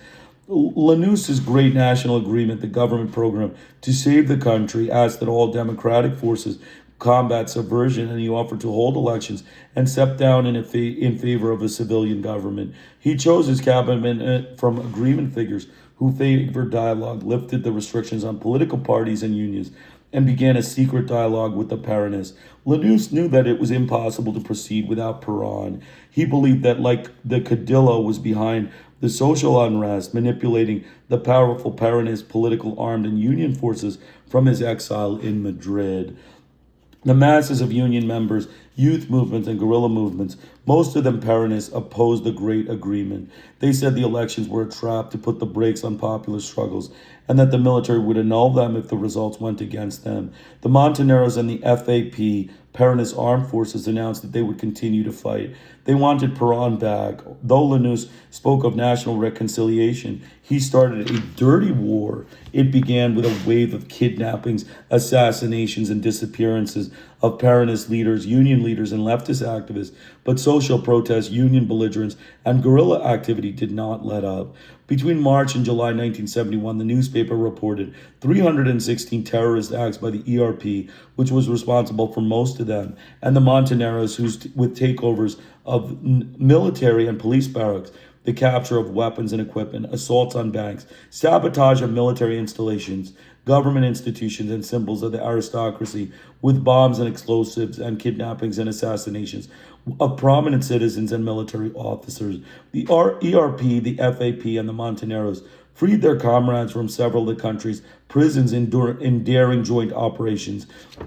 In Cordoba, they rescued Mario Santuccio, Enrique Guerrerian, Jorge Ula, and Humberto Toshi, the top leadership of the ERP, who had been captured only a few days earlier. 6 guards died in this operation. The same day in Uruguay, the Tupamaros took the Punta Carreta prison and rescued 106 guerrillas without firing a single shot. In March 1972, the ERP machine gunned down a military commander and storekeeper, Desquimisados, Shirtless Ones, a new guerrilla group, blew up the San Jorge Military Riding Club, a symbol of the military aristocracy. The Montoneros attacked the headquarters of the New Force Party. Another commando killed Roberto Mario Uzal, the New Force leader, and came away with 402 million pesos, a record sum in an attack on a national bank. The ERP kidnapped the general director of the Fiat Accord plant, Oberdan Salustro. In exchange for his release, the guerrillas demanded the release of workers and leaders of the powerful Citrac-Citram unions, safe passage to Algeria for 50 years, for 50 guerrilla prisoners, and 1 million pesos to indemnify the people. But the government, in an impressive operation, found the place where the hostage was being held. Heavy gunfire ensued. The guerrilla commando succeeded in escaping, but not until Salustro, whom they deemed an exploiter of the people, had been executed. On the same day, a joint ERP and FAR commando killed General Juan Carlos Sanchez, commander of the Army's 2nd Corps in the city of Rosario. Lanús wanted Perón to condemn these crimes, but the Caudillo kept silent. Later he explained, "I made no statements because I believe the people's violence is in response to the government." In April 1972, in Mendoza province, a massive demonstration broke out in protest against the drastic rise in electricity rates imposed by the governor. The CGT declared a work stoppage, and other unions joined in. A confrontation with the police outside the government house resulted in scores of wounded. hundreds being arrested, and one death. The mutineers burned vehicles, put up barricades, and forced the police to retreat. The government declared Mendoza an emergency zone, ousted the civilian governor, and installed a military officer in his place. The Mendoza provided more violent than the Cordobazo and the Viberazo.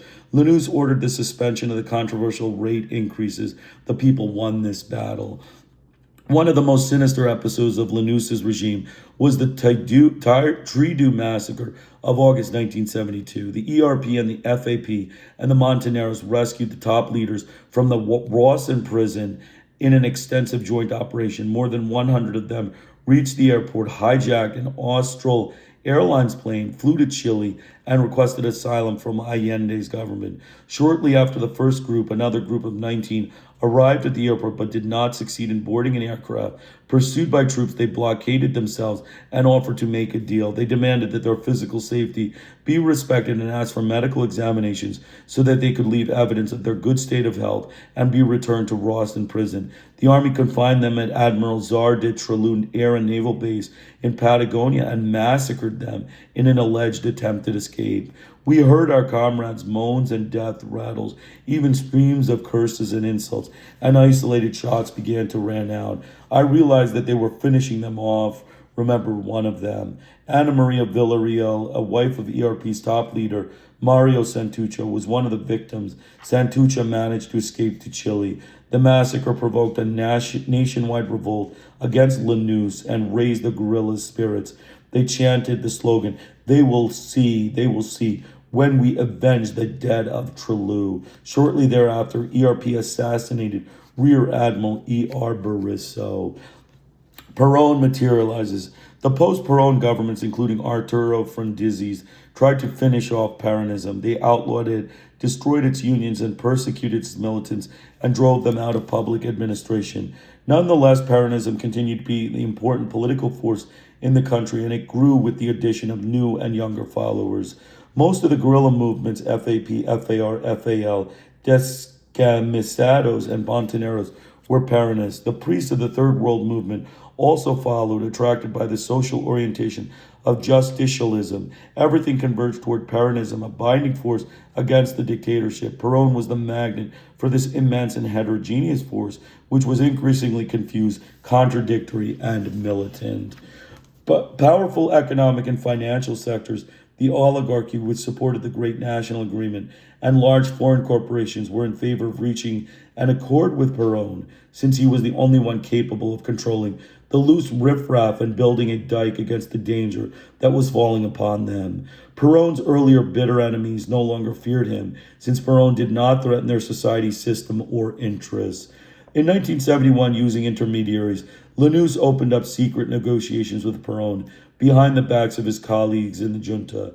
The following year, in an interview with the Italian magazine L'Espresso, Perón exposed him. He told of Lanús's proposals, negotiations, challenges, insult, and the offer, which looked like a bribe, of $4 million in retroactive payments if he wouldn't renounce his candidacy.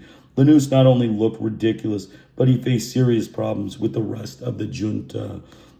Perón did not want an agreement. He named Hector Campora, a Peronist dentist with no political background, to the post of Secretary General of the Justicial Movement, and Rodolfo Galamberi, a Secretary General of the Peronist Youth Movement, the representative youth, to the High Justicialist Council.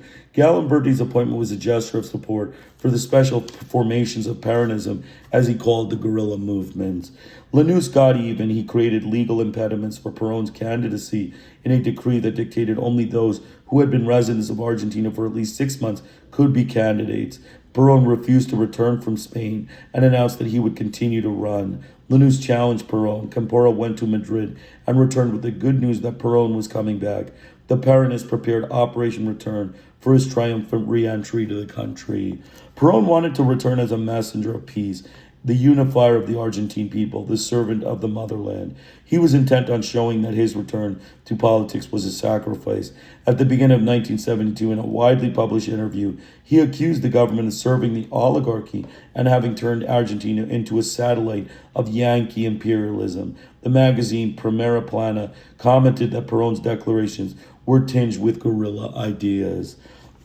Gallimberti reunited the 7 regional organizations of the Peronist youth movement to broaden their political activities and support the guerrilla struggle. The alliance opened the gates to political prominence for the Montoneros. The goal of the Peronist youth was Perón's return to Argentina and to power. This fervent support became more militant by the day. In October, Perón announced his return and sent a document with the minimum basis for an agreement on national reconstruction. Some sectors of the Peronist youth did not approve of the memorandum, since this disposition to dialogue aided the shaky dictatorship. The RP accused Perón of negotiating with the blood of the fallow and the sufferings of the prisoners, the misery of the people, and the ruin of the country. The Montoneros did not question Perón's act. They claimed that it was part of a strategy of revolutionary war. With the youth support and the military regime seeking to reach an understanding with him and Peronism, Perón once again felt strong and needed. From exile, he could take a hand in positions against the dictatorship, radicalize his discourse, and like God the Father, bless the armed groups, the union struggle, and the Revolutionary War. He justified the execution of oppressors, as in the case of Aramburu. He showed his satisfaction with the Peronist youth and spoke of the need for a generational change, since without it, Peronism would become stale and die. He praised his marvelous youth that shouldered the direct struggle against the dictatorship. But as the day of his return grew near, his position and his discourse changed. He declared, "I have neither hate nor rancor. This is not time for revenge. I come to bring peace to the spirit." Such words contrasted with the aggressive mood of the Peronist youth. Perón distanced himself from the revolutionary struggle, a prelude to times of torment. The Peronist movement prepared for the triumphal return of Caudillo and actively promoted Campora's presidency, but the power was for Perón. Gallimberti called on the people to go to the Excelsior airport on November 17 to give him an overwhelming welcome. The impressive security operation the government mounted to prevent access to Ezeiza, 35,000 soldiers and heavy artillery, and the torrential rains on that day did not deter the crowds. Perón's presence in Buenos Aires monopolized national attention. He continued to be the most important political figure of the last 30 years of Argentine history. His residence became the center of political activity, and bigwigs, friends, and old rivals made their way to it. Everyone in the political arena attending a meeting he called in Buenos Aires restaurant to discuss the country's future. For the Peronists, these were fiesta days. The masses were with Perón, and the most powerful respected and feared him. Whether he liked it or not, Perón had to deal with the explosive Peronist youth, the revolutionary tendency. The vanguard of the movement, led by the FAR and the Montoneros, was determined to broaden the war, form a Peronist army, achieve the triumph of Argentine National Socialism, and take the power. The Peronist youth knew that they had politically defeated the dictatorship and made possible the return of Perón to Argentina and Peronism to the political arena. They wanted a new country and not merely the personal vindication of the old Caudillo. In January 1973, the presidential campaign began. Since Perón's candidacy was made impossible by Lanús's legal coup, Campora served as the Peronist candidate. To ensure his triumph, he formed the Justicialist Liberation Front for Julie, which other groups joined. It was a bitter campaign. Campora's progressively radicalized programs and the pro-guerrilla slant of the Peronist youth movement alarmed the military. In February, it published a 5-point document as the basis for the military's relations with the new government. The program ruled out indiscriminate amnesties. For Julie rejected it, but Lanús could no longer drag out the electoral process, even though it would be on unconditional surrender. The Peronist youth enthusiastically supported Uncle, as they called Campora, who was elected in March 11 with 50% of the vote. He did not win the 50% required by Lanús, which would have meant a second round of voting, but the government preferred to recognize his victory. Not to do so would have been a costly error. The country hoped that guerrilla activity would cease with the triumph of Peronism and the retreat of the military to its barracks. It was not to be. For the revolutionary tendency and the ERP, the war was not over. 2 weeks after Kempora's election, the ERP seized the Arucha nuclear plant. 5 days later, it planted a bomb at the Naval Command. A week later, it kidnapped Rear Admiral Francisco Alemán, and the following day, it assassinated Colonel Hector Iribarren. Kempora was in Rome with Perón when Iribarren was assassinated. He returned immediately for fear of the military reaction. Upon his arrival, he repudiated these guerrilla actions and asked the guerrillas for a truce so that his government could fulfill its goals. He needed peace, and the people expected it from a justicialist government. The ERP responded in the negative, declaring that the real interests of the working class and the people demanded that the fight be redoubled and its fronts widened in order to give the enemy no time to prepare a counteroffensive.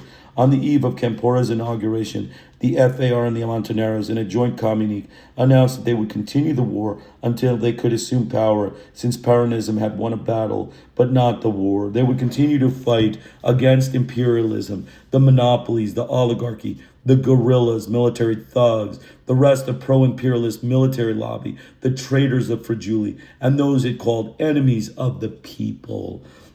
Perón became enraged when Galimberti proposed the creation of popular militias. He called him to Madrid, and in the presence of a group of distinguished rightist Peronists, he dismissed him from office. This was a rude and unexpected blow to the guerrillas and the vanguard of youth, a veiled threat to the left wing of Peronism. Perón began to surround himself with the most select, notable, and reactionary elements of Peronism. Kempora's inauguration day, May 25th, became a revolutionary celebration. Masses of young people, union members, and students concentrated in the Plaza de Mayo, wearing red and black armbands, carrying signs and chanting slogans against the military, the dictatorship, imperialism, and the oligarchy, and for solid loyalty to the caudillo and the guerrilla movement. The traditional military parade did not take place since the military wanted to avoid a confrontation. In his inaugural address before the Legislative Assembly, Kempora praised the Peronist youth movement. "This is a marvelous youth movement," he declared, "which knew how to answer violence with violence and to oppose the blind and sickly passion of delirious oligarchy with decision and courage. How can this victory not belong also to these youths?"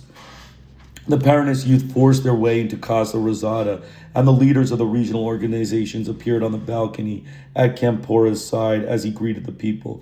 When a helicopter took off from the terrace of the Casa Rosada, carrying the members of the military junta, the crowds bade them farewell. They're leaving, and they're never coming back. The events overwhelmed Kempora. At midnight of his first day as president, he was forced to pardon all the political prisoners because a mob of 40,000 people outside the Villa de Vito prison demanded it. The pardon was legalized the following day by the Senate and the House by means of amnesty laws and adopted unanimously in the midst of ovations and grandiose speeches. Kempora's repealed all the repressive laws and regulations imposed by the military and dissolved the federal penal chamber, a monument to military arbitrariness. But the peace he so ardently that escaped him, the popularity struggles continued, the guerrillas granted no truce, and the University of Buenos Aires continued to be a hotbed of insurrection.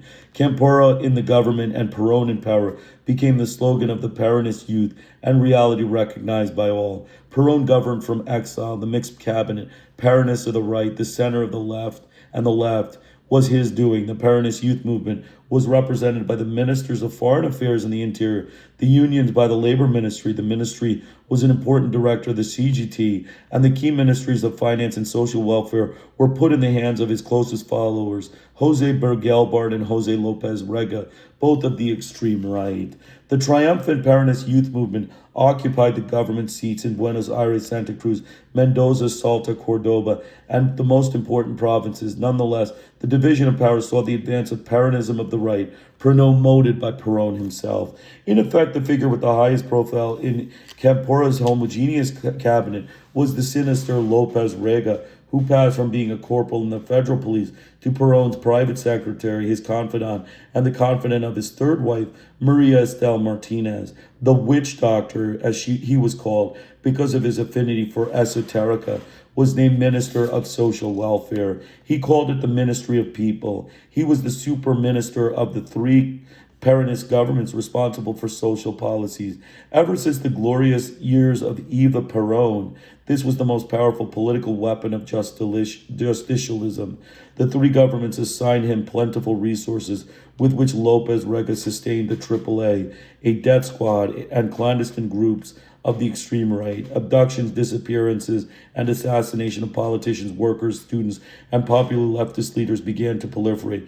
These underground groups claimed responsibility. The great and dangerous contradiction with Peronism came to the surface in Campora's government as the tensions between Perón and the Peronist youth and guerrilla movements and with the union movement where a war to the death was beginning to unfold. On one side were those faithful to Perón, politically and military supported by the Montoneros, and on the other side the Vandoras, led by Augusto Vandor, head of the Metallurgical Union, the most powerful in the CGT. He was promoting Peronism without Perón. Overtaken by this violence from the left and right, Campora lost authority, prestige, and something more valuable, Perón's political support. From exile, Perón saw that his social pact project was in danger, and he decided to return. His triumphant return to Buenos Aires on June 20, 1973, turned into a great tragedy. A multitude of more than 2 million Peronists marched to the Ezeiza airport to welcome him. At the head of the march were the Montoneros, chanting slogans of support for Perón and Evita and the socialist homeland.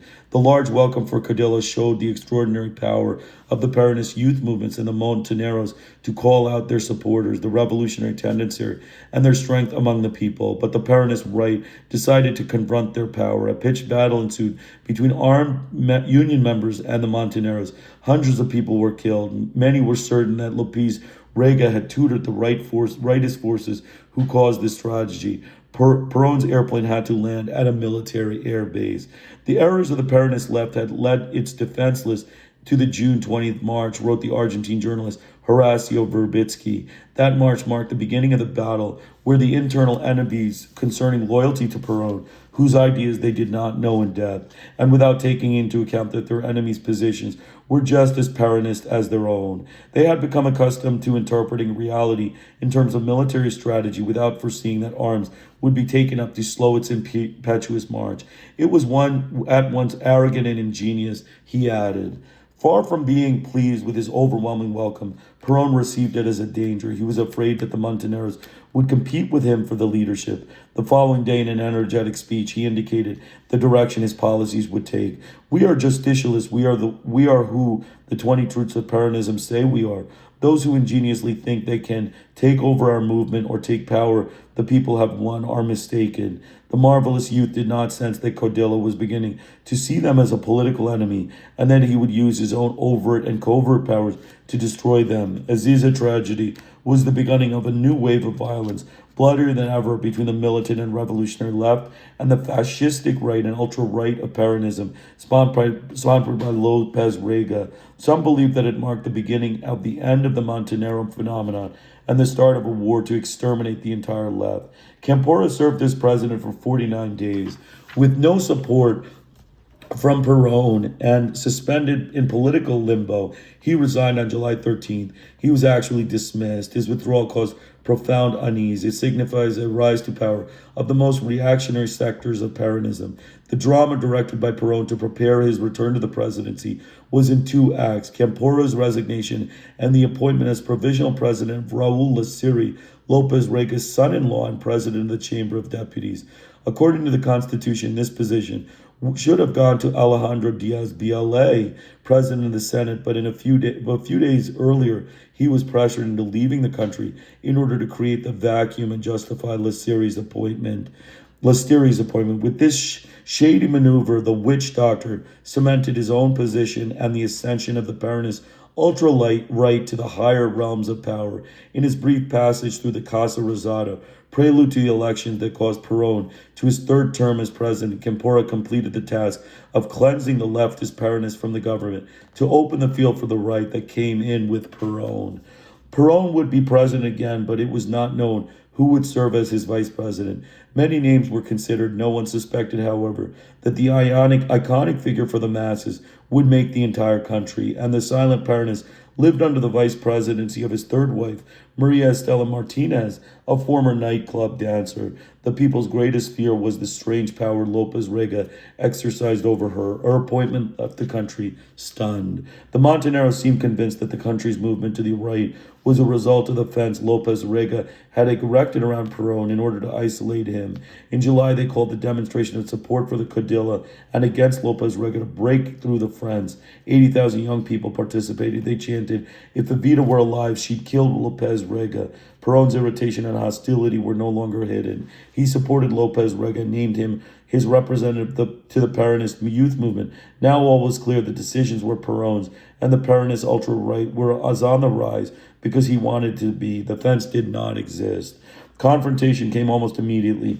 In the span of 3 days, both at the CGT and a governor's conference, Perón sharply criticized the youth movement, declaring that it had chosen a wrong path and that it was his duty to distance himself from the movement. He blamed the youth movement for the Ezeiza tragedy. For the Peronist left, everything in the Ezeiza massacre, Campora's dismissal, the rise of the Peronist right wing, Maria Estel's vice presidency, the growing power of Lopez Rega and Jose Ignacio Rucci, Secretary General of the CGT, the people closest to Perón, had been a chain of reversals.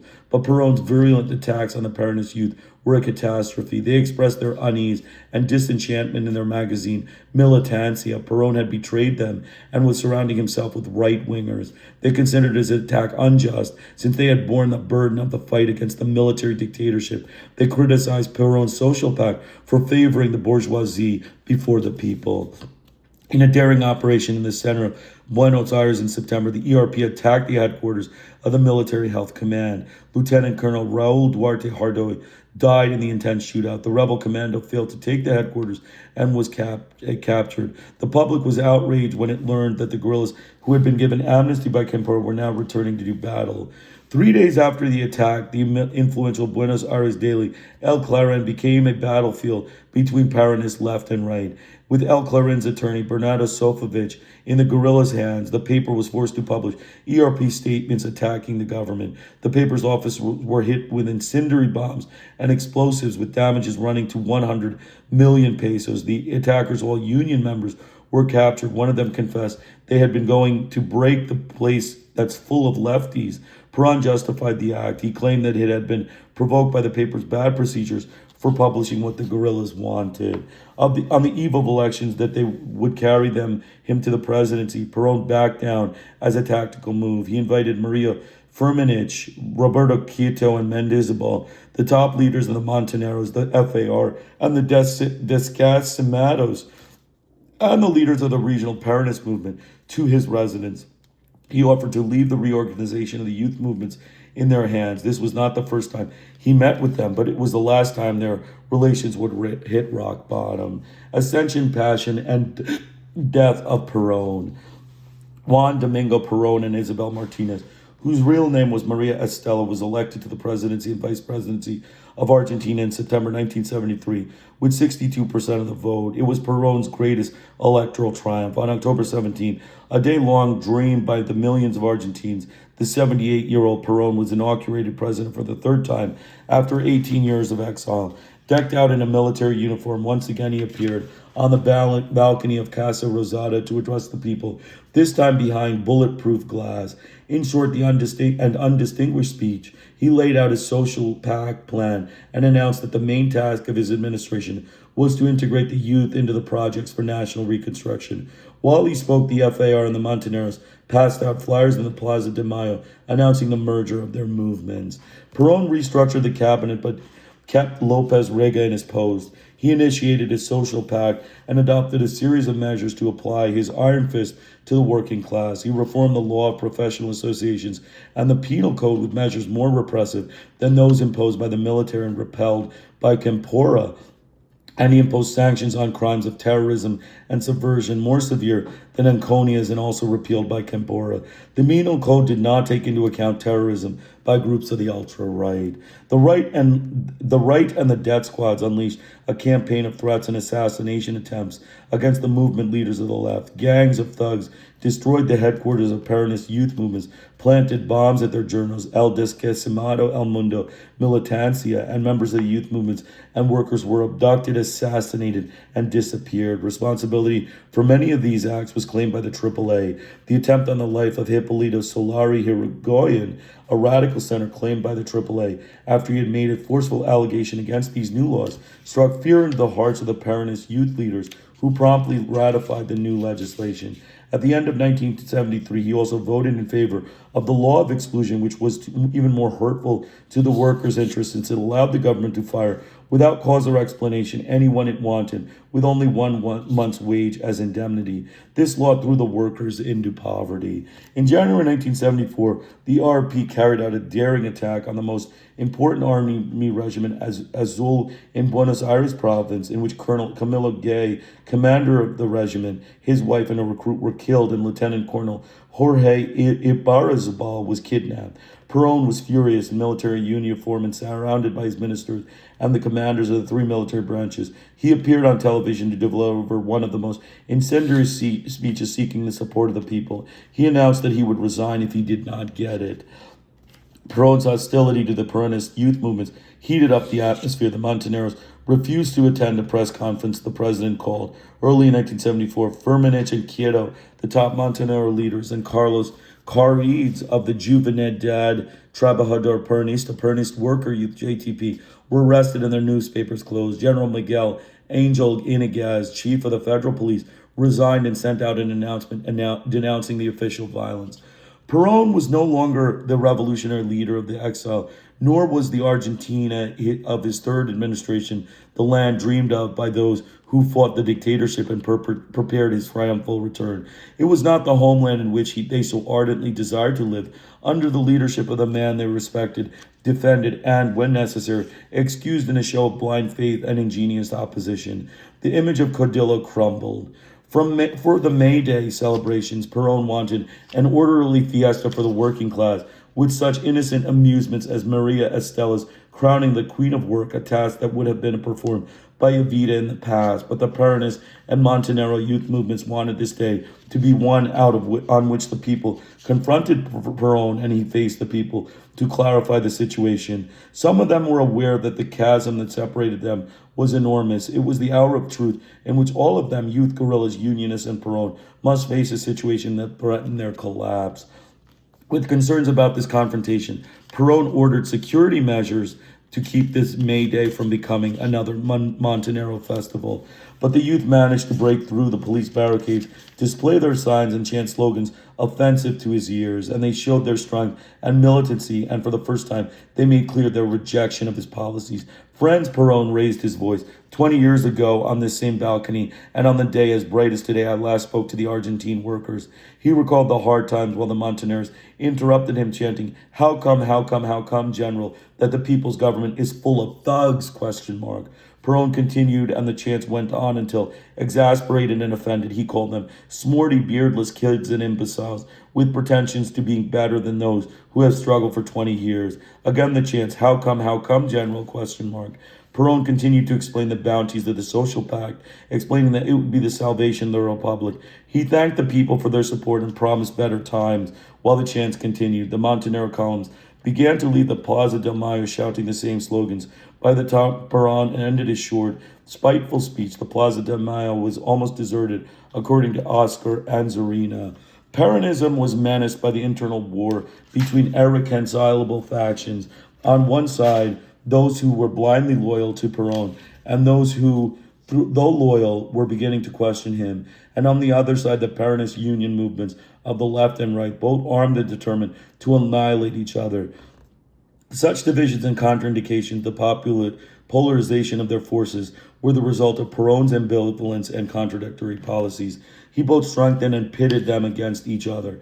His shifting position on the youth movements, his turn to the right, his abandonment of principles that opposed imperialism and oligarchy and supported National Socialism, which embellished his statements made from exile, were at the heart of this storm. The image of the great revolutionary Caudillo, defender of the Vidas de Campesinos, began to disappear and another started to emerge, more like that of the thugs, quote unquote, whom the Peronist youth battled.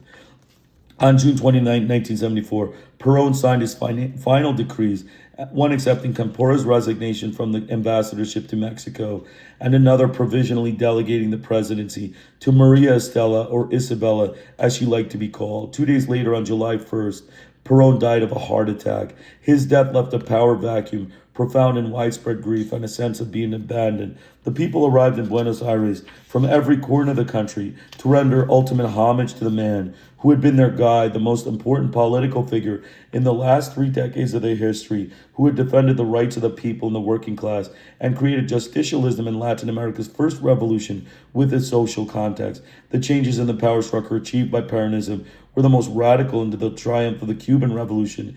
It took power from the oligarchs, but in contrast to the Cuban Revolution, it did not affect their economic interests. It placed the working class in the forefront of its politics, but Perón was a military officer and a right-winger, anti-communist, anti-Marxist, and populist. He had not threatened the system, nor seriously concerned the McCarthyite inquisitors within and outside the country. Perón wanted to extend Peronism throughout the continent under his leadership. He failed, but several heads of state tried to imitate him, to do what he had done, create union powers controlled by the government and challenge the ruling classes. Perón's third administration did what it should have done to safeguard his social pact. He castrated the working class, persecuted the left union movement, and the militant and activist youth that he had carried him to power, and abandoned the principles that were the rationale for the struggle. Isabel on the verge of a nervous breakdown. Maria Estela Martinez, who preferred to be called Isabel, became the head of state, Argentina, 1974 to 1976. She occupied the highest position solely by virtue of having been the Caudilla's wife of the moment. In a sense, she recapitulated the history of Vida, the modern Cinderella. Both came from humble families. Both had been cabaret artists. Both captivated Perón, shared his bed, and arrived at the altar and power on his arm. Tutored by Lopez Rega, her confidant, Isabel tried to protect the image of Second Vida. She tried to copy her oratorical style, to repeat her campaigns of aid to the desquemados, and like her, she dyed her hair blonde. But for the Argentine people, there is only one Evita, and they did not allow Isabel to usurp her place. In protest, reported Time magazine, they tore up Isabel's posters and cut out her eyes. The country continued to flounder in violence from both political extremes, and the social pact on which Perón staked his prestige was shipwrecked. To the popular classes and the Peronist youth movements, Isabel was far from a hope. Under the tutelage of Lopez Rega, who continued as the head of the Ministry of Social Welfare, Isabel proceeded to rid the government of leftist Peronists. Elected governors were purged from office by decree. Leftist unions in Buenos Aires and Cordoba were interfered with. SMATA and Luz y Fuerza, Light and Strength, 2 important unions, were outlawed, and the leaders were arrested. The newspapers Noticias, Cronica, Local, and the Review Satiricon were closed, and the police took over the television stations at gunpoint. Of the Peronist governments, Isabel was the most repressive. Some called her Bloody Mary. It was a time of terror in which death squads, supported by Lopez Rega, ran wild. The AAA published list of those who had received death threats, on which appeared the names of prominent figures, Campora among them, other politicians, former ministers, former members of Congress, lawyers, artists, actors, singers, university professors, journalists, a bishop, and a general. On one list, 5 names were marked with a small cross. They belonged to those already assassinated, among them Silvio Frondizi, the brother of the former president. Abductions were carried out in the streets in the middle of the city, in broad daylight, in homes, and in workplaces. The kidnappers were officers of the army, police, and security forces dressed in civilian clothes and driving unmarked, unlicensed vehicles. Bodies appeared in the barrels in the Plaza River, or burned beyond recognition. Alive or dead, some had been thrown out of airplanes over the ocean to the Tusaman jungle. There were many witnesses, but no one admitted to having seen anything. No one knew a thing. No one said a thing for fear of being the next victim. Some even justified the arrest and disappearances with there must be a good reason, or with some well-known, don't get involved. Notices from people asking for information or disappeared relatives began appearing in the newspapers. The wave of terror caused an exodus to other countries, but the hunt continued abroad, for there was a plan of coordination with the security forces in the neighboring dictatorships. In August 1974, the ERP staged an assault on an explosive factory, seized abundant weaponry, and kidnapped Major Julio Argentino del Val Larabura. He remained in captivity for a year and was later assassinated. The same month of simultaneous and extremely daring action, the ERP invaded the barracks in Cordoba and in Camarcaca. The attack failed because the army mounted a huge operation and captured 16 guerrillas, whom it later executed. Others succeeded in fleeing. The ERP accused the army of having shot them, even though they had already surrendered, and threatened to avenge their comrades. The vengeance took the form of indiscriminately killing anyone in uniform. The ERP's crimes resulted in a general disapproval of the guerrillas. Protests grew when Lieutenant Humberto Viola and his 3-year-old daughter were killed, and another one of his daughters were severely wounded in an attack at Tucumán. The ERP suspended his absurd, punitive way, the victims of which were common soldiers and policemen, people of the class for whom the ERP was supposedly struggling after the assassination of the much revealed chief of police Alberto Villar and his wife by a Montenegro commander. In February 1975, Isabel declared that the country was under a state of siege. She signed a decree ordering the army to neutralize or annihilate the guerrilla cell, the ERP, in Tucumán. The Congress approved of a new anti-subversive law more severe than the previous one and opened the gates to a dirty war. The armed forces had kept on the margins of the Peronist government, did not want to navigate the turbid waters of violence, corruption, and chaos under Isabelita, but the broad mandate she gave them to fight subversion was another matter. The three branches unleashed a brutal war against the guerrillas. Each formed its own intelligence network, operational units, and clandestine detention centers, converted into torture chambers. Few were left alive. The officers called legal restraints simple formalities. In October 1975, the Montenegros enacted their own revolutionary code of penal justice to be applied to its activists. Its penalties included confinement, demotion, expulsion, and execution by firing squad for the crimes of treason, deserting, or informing. The guerrillas are beginning to resemble the military, commented Jorge Rulli, a former militant in revolutionary Peronism, some among them as unscrupulous as the military, as ethically stunted as they are. There was no breaks on official and paramilitary violence.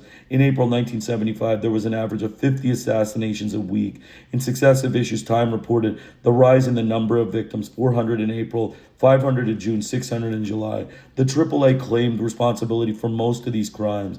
Isabel's supporters were reduced to a small group who, rather than serving her, used to get personal advantages from the government. The country, in the midst of economic chaos, was thrown into turmoil by the violence and corruption scandals in which the president and Lopez Riga were primarily implicated. Congress investigated these scandals with the support of Peronists.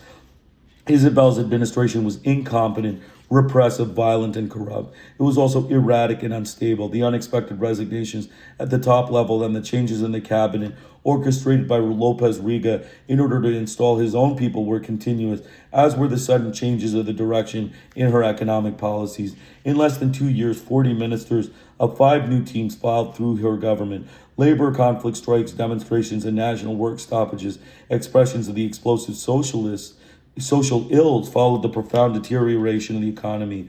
Where Perón had seen economic times favorable to commercial exchange, Isabel was hit with blows of the oil crisis. Argentina was an importer of crude oil. The worldwide recession and 25% fall in Argentine beef as a result of the epidemic of foot and mouth disease. Lopez Riga, Isabel's confidant and friend, was the most hated and controversial figure in her government, was the first to abandon the sinking ship. Isabel accepted the super minister's resignation. Together with his bodyguard and with the title of plenipotentiary ambassador to Europe, he left for Spain in a presidential plane. The government did not explain the nature of his duties, since it had already had a plenipotentiary ambassador in every European capital. Isabel sacked Leandro Anaya, commander of the army, for refusing the troops to put down a strike and for denouncing the criminal activities of AAA. She named General Numa Laplan as his replacement, but the military demanded Laplan's resignation and forced him from active duty in his stead. They placed General Jorge Videla, critic of Lopez Rega and the officer most opposed to the idea of the army having any involvement with his government. He demanded an investigation of the AAA.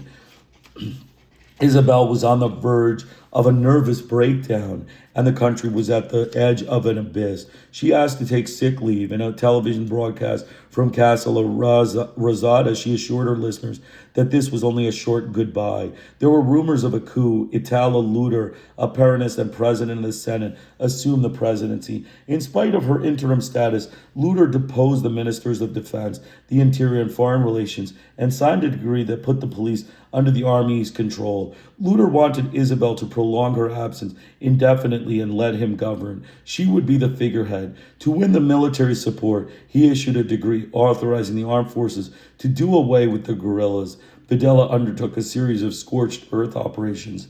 At the 11th Conference of the American Armies in October 1975 in Montevideo, he declared, "If the Argentine situation demands it, all necessary persons must die to achieve the security of the country." So just give me a second. I'm going to take a short break. I'll be right back. Again, glad you could join us.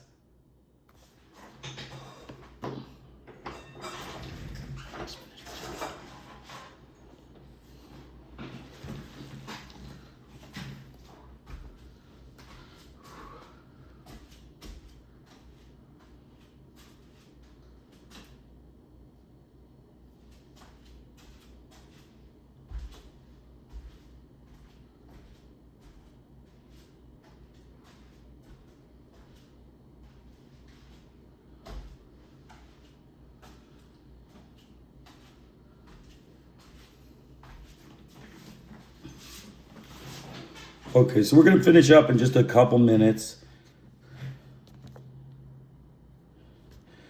After her recuperation, Isabel returned. Her fathers wanted to give her a grand welcome, but the Peronist enthusiasm for her was not enough, nor was her health. Within 2 weeks, she entered a private clinic in Buenos Aires. Again, there was talk of a coup, but from her sickbed, she sent a recorded message to the country. "I have not resigned, nor do I intend to resign. I have not asked for a leave of absence, nor shall I." She would continue the fight, she said, since her mission was victory for Argentina against the anti-national forces. For this, she counted on the unconditional support of the armed forces, the Catholic Church, the organized workers' movement, the businessmen's associations, and the political parties. In other words, the entire nation. But the forces said she was counting on were moving in another direction. The forces she said she was counting on were moving in another direction.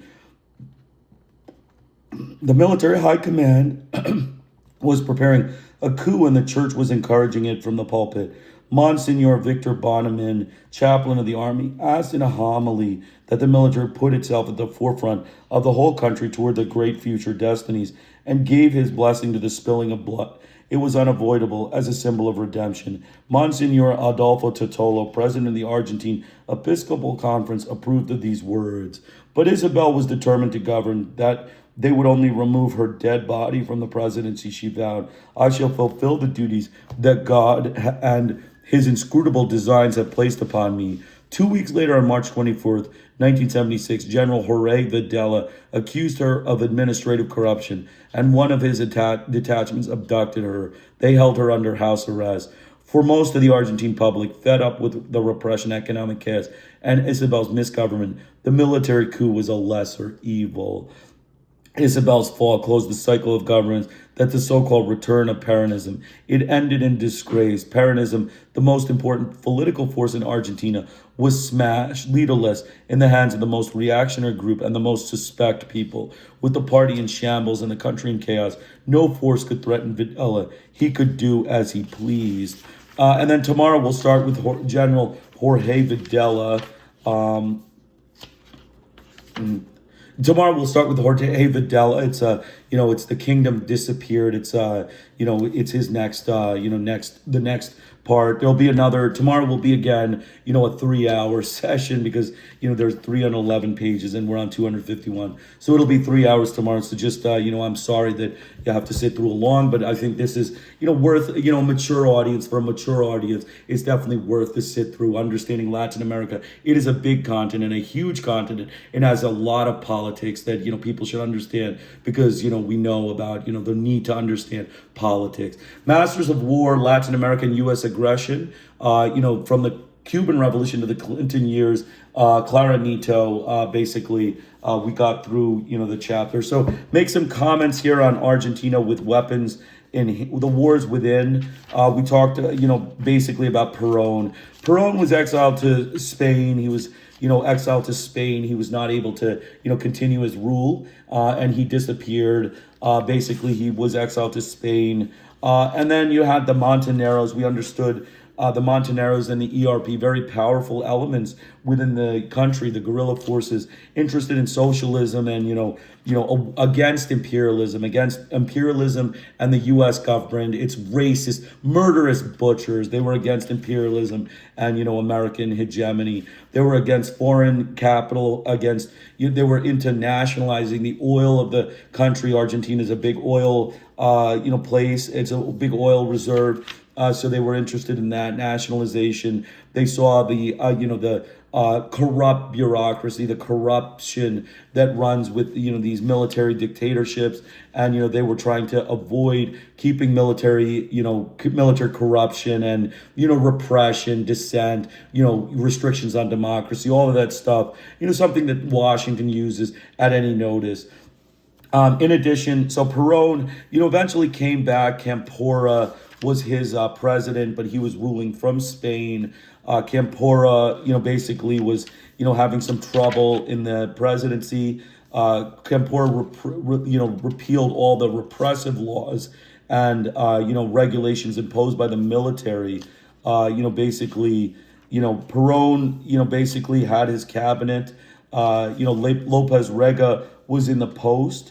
Perón was again president. He came back under a pretty dangerous situation in which a lot of rebels were, fighting with the army, and so he was taken to a military base rather than landed. The rightists had death squads. Next we talk gangs of thugs. Basically Perón, had Lopez Rega. Lopez Rega was a rightist fascist that was, type of death squad government, unleashed a campaign of assassinations. He attacked leaders and created a lot of political prisoners, and gangs of thugs went around Argentina, destroying the headquarters of the Peronist youth movements and planting bombs in their journals. And, again, attacking journalism, attacking democracy outlets, attacking anyone who speaks the truth is the way, the racist whites of Washington do their, campaign of fascist colonial butchery. So we continued on. The ERP. The ERP was pretty powerful. They launched many attacks. They, kidnapped Colonel Camilo Gay, his wife, and a recruit, and killed them. They kidnapped Ibarzabal, and they, kidnapped him. Perón, was very disgusted, and Perón became hostile. It was something different. Perón had initially been more of a workers' man, more of a workers' party man, but he turned out in the end to endorse imperialism and, right-wing fascism. And, hence he ended up, being, destroyed with that stance. I mean, Argentinian people did not want fascism, did not want, racist imperialism, and they wanted, freedoms and democracies. The standard thing in the third world. The third world wants freedom and democracies, and the U.S. government trying to restrict that, prevents the third world from getting that. Then we went to Isabel. Perón died on June 29th, 1974. Actually, July 1st, 1974, he died, and then he put his, second wife in power, Isabella or Maria Estela. He left a big power vacuum. Isabella just a rightist, crazy lady. She was, basically she had Lopez Reagan power, and she launched a campaign of terror against the leftists. She, had a lot of political prisoners. The Argentine people hated her. They found her very, difficult to deal with. They found her policies of complete corruption. Basically the Montoneros attacked her. ERP, staged punitive war against, the punitive war was staged against, the army, and who was backing Isabel, which was Maria Estela. In the end, Montoneros, had revolutionary justice. They, created revolutionary justice. Isabel's administration was incompetent, repressive, violent, and corrupt, and was also erratic and unstable. And then, Lopez Riga kept, just reshuffling the government with random, terminations and, replacements, and basically, ruined the government. So Isabel Lopez Riga was the most hated and controversial figure in her government, and basically left the government and did not explain. The government basically was left without that military person in charge. Basically, she was asked to take sick leave because she became psychotic. She had a nervous breakdown, and the country was at the edge of an abyss. So she took sick leave and was in a hospital bed. And in that hospital bed, she, reaffirmed that she was going to come back and rule the country and get rid of the revolutionary movements and replace Argentina as a right-wing dictatorship. Basically General Jorge Videla said, no, you're not. And, he, abducted her and, confined her to house arrest and said, shut up. And, he took power. And then he started his own war of repression, which we'll get to tomorrow. So that's basically it. Great book, Masters of War, Latin America and U.S. Aggression, Clara Nieto. Please download the book at my Google Drive link in the description section. So we're going to finish up with a little finish up. We begin with Arturo Frondizi, the first democratically elected leader of Argentina. Frondizi was a leftist socialist and interested in uplifting the Argentinian people. His programs were hailed throughout Argentina as the first democratic attempt to nationalize the country's oil and natural resources, something the racist white butchers of the American government refused to allow. They made economic misery in Argentina, ensuring a difficult time for Arturo to increase the masses' contentment, and unfortunately he was hit with protests related to financial changes to which he had no control. The racist, murderous butchers of Washington forced him out of office through financial manipulation. We talk about Arturo Illia, another leftist politician and socialist who followed with Frondizi's ideas. He was interested in nationalizing the oil industry and healthcare, and unfortunately Washington would not allow this. The gun-violent American white racist butchers with nuclear weapons created economic misery, and so he could not nationalize his resources. Following him, Onganía was a military general who made a coup against Illia and took power in the 1960s. His regime was associated with a dictabanda, or tyranny light, a repressive regime filled with torture, murder, and peasant slavery. He was backed by the white murderous mafia butchers of Washington and became part of the national security states. The organizations of the Montoneros and ERP continued their rebellion against government repression and torture and were successful in overthrowing the dictatorships. They were unable to be stopped and remained in powerful force against American racist white butchers of Washington. No amount of nuclear weapons, chemical weapons, or biological weapons will ever retain American racist, murderous butchers' presence in Argentina, as it had been extricated completely by the guerrilla groups. Related to Argentine history includes the Argentine Church, which had to break with the Roman Catholic Church and the Vatican fascist priests who were backing the U.S. murderous white butchers in their torture and murder campaign in Argentina. The American government white butchers having been removed from Argentine democracy due to the Montoneros and ERP, describes that no amount of chemical, nuclear, or biological weapons will ever keep America as respected in any Latin American country. The Argentine church broke with the Vatican fascist church. We have already discussed Brazil, but notable aspects are that the U.S. government completely involved itself in overthrowing the popular and democratic leader João Goulart in a vicious naval attack as well as an internal coup. Johnson sent the Navy in case the Brazilian generals had failed in their coup with the democratic leader. Brazil had the flavor of Washington with the abundant torture of Hispanics, a fetish that the racist white mafia butchers of the U.S. government loved, anti-Hispanic torture by the U.S. government white butchers. The guerrillas in Brazil were not successful in overthrowing the dictatorship due to the American white butchers meddling in Brazil's government with hundreds of American officers in Brazil, despite the objections of the people and violations of Brazilian law. There were murders of hundreds of priests by U.S. white murderous butchers.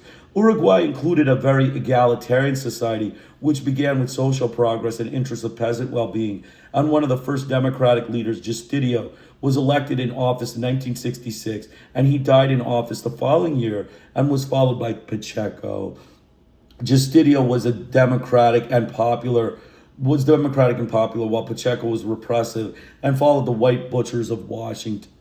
In addition, a huge guerrilla force was present in Uruguay through the Tupamaros, who created severe problems for the American government in their torture campaign through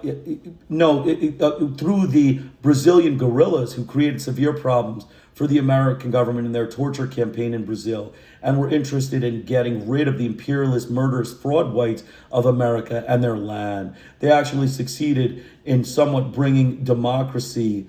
In addition, the huge guerrilla force was present in Uruguay through the Tupamaros, who created severe problems for the American government in their torture campaign in Uruguay and were interested in getting rid of the imperialist, murderous, fraud whites of America from their land. They actually succeeded in bringing democracy to the land. Peru was also driven into economic misery by Washington racist and murderous whites. Poverty was maintained high, and ultimately the Nasserite anti-imperialists and against the dictatorship of Latin America were maintained in Peru. Velasco Alvarado was the major Nasserite leader. Colombia was also discussed. This was a right-wing country run by dictators that had many torture centers funded by the murderous butchers of Washington, and murder was often performed against leftists and political prisoners. And finally, we ended with Venezuela, in which Betancourt maintained a repressive regime, though described as democratic, had its share of torture. Betancourt had a major problem with the American fraud white capitalist oil companies who stole Venezuelan oil, as always occurs because they are racist mafia thieves, and Betancourt was responsible for the creation of OPEC, who was cheated by American oil companies, since as he nationalized the oil, the American companies lowered the price of oil so no profit could be obtained by Venezuela. OPEC needed to be placed to protect Latin America from American theft and racist exploitative cheating. So that's it. I'm glad you could join us. I'll be back tomorrow with the rest of chapter 5. It's weapons of with the war within, chapter 5. Glad you could join us. Krishna Iyer with the Iyer Think Tank in Delray Beach. Have a great day. Chapter 6. Chapter 6 with weapons of war. Krishna Iyer with the Iyer Think Tank in Delray Beach. Have a great day.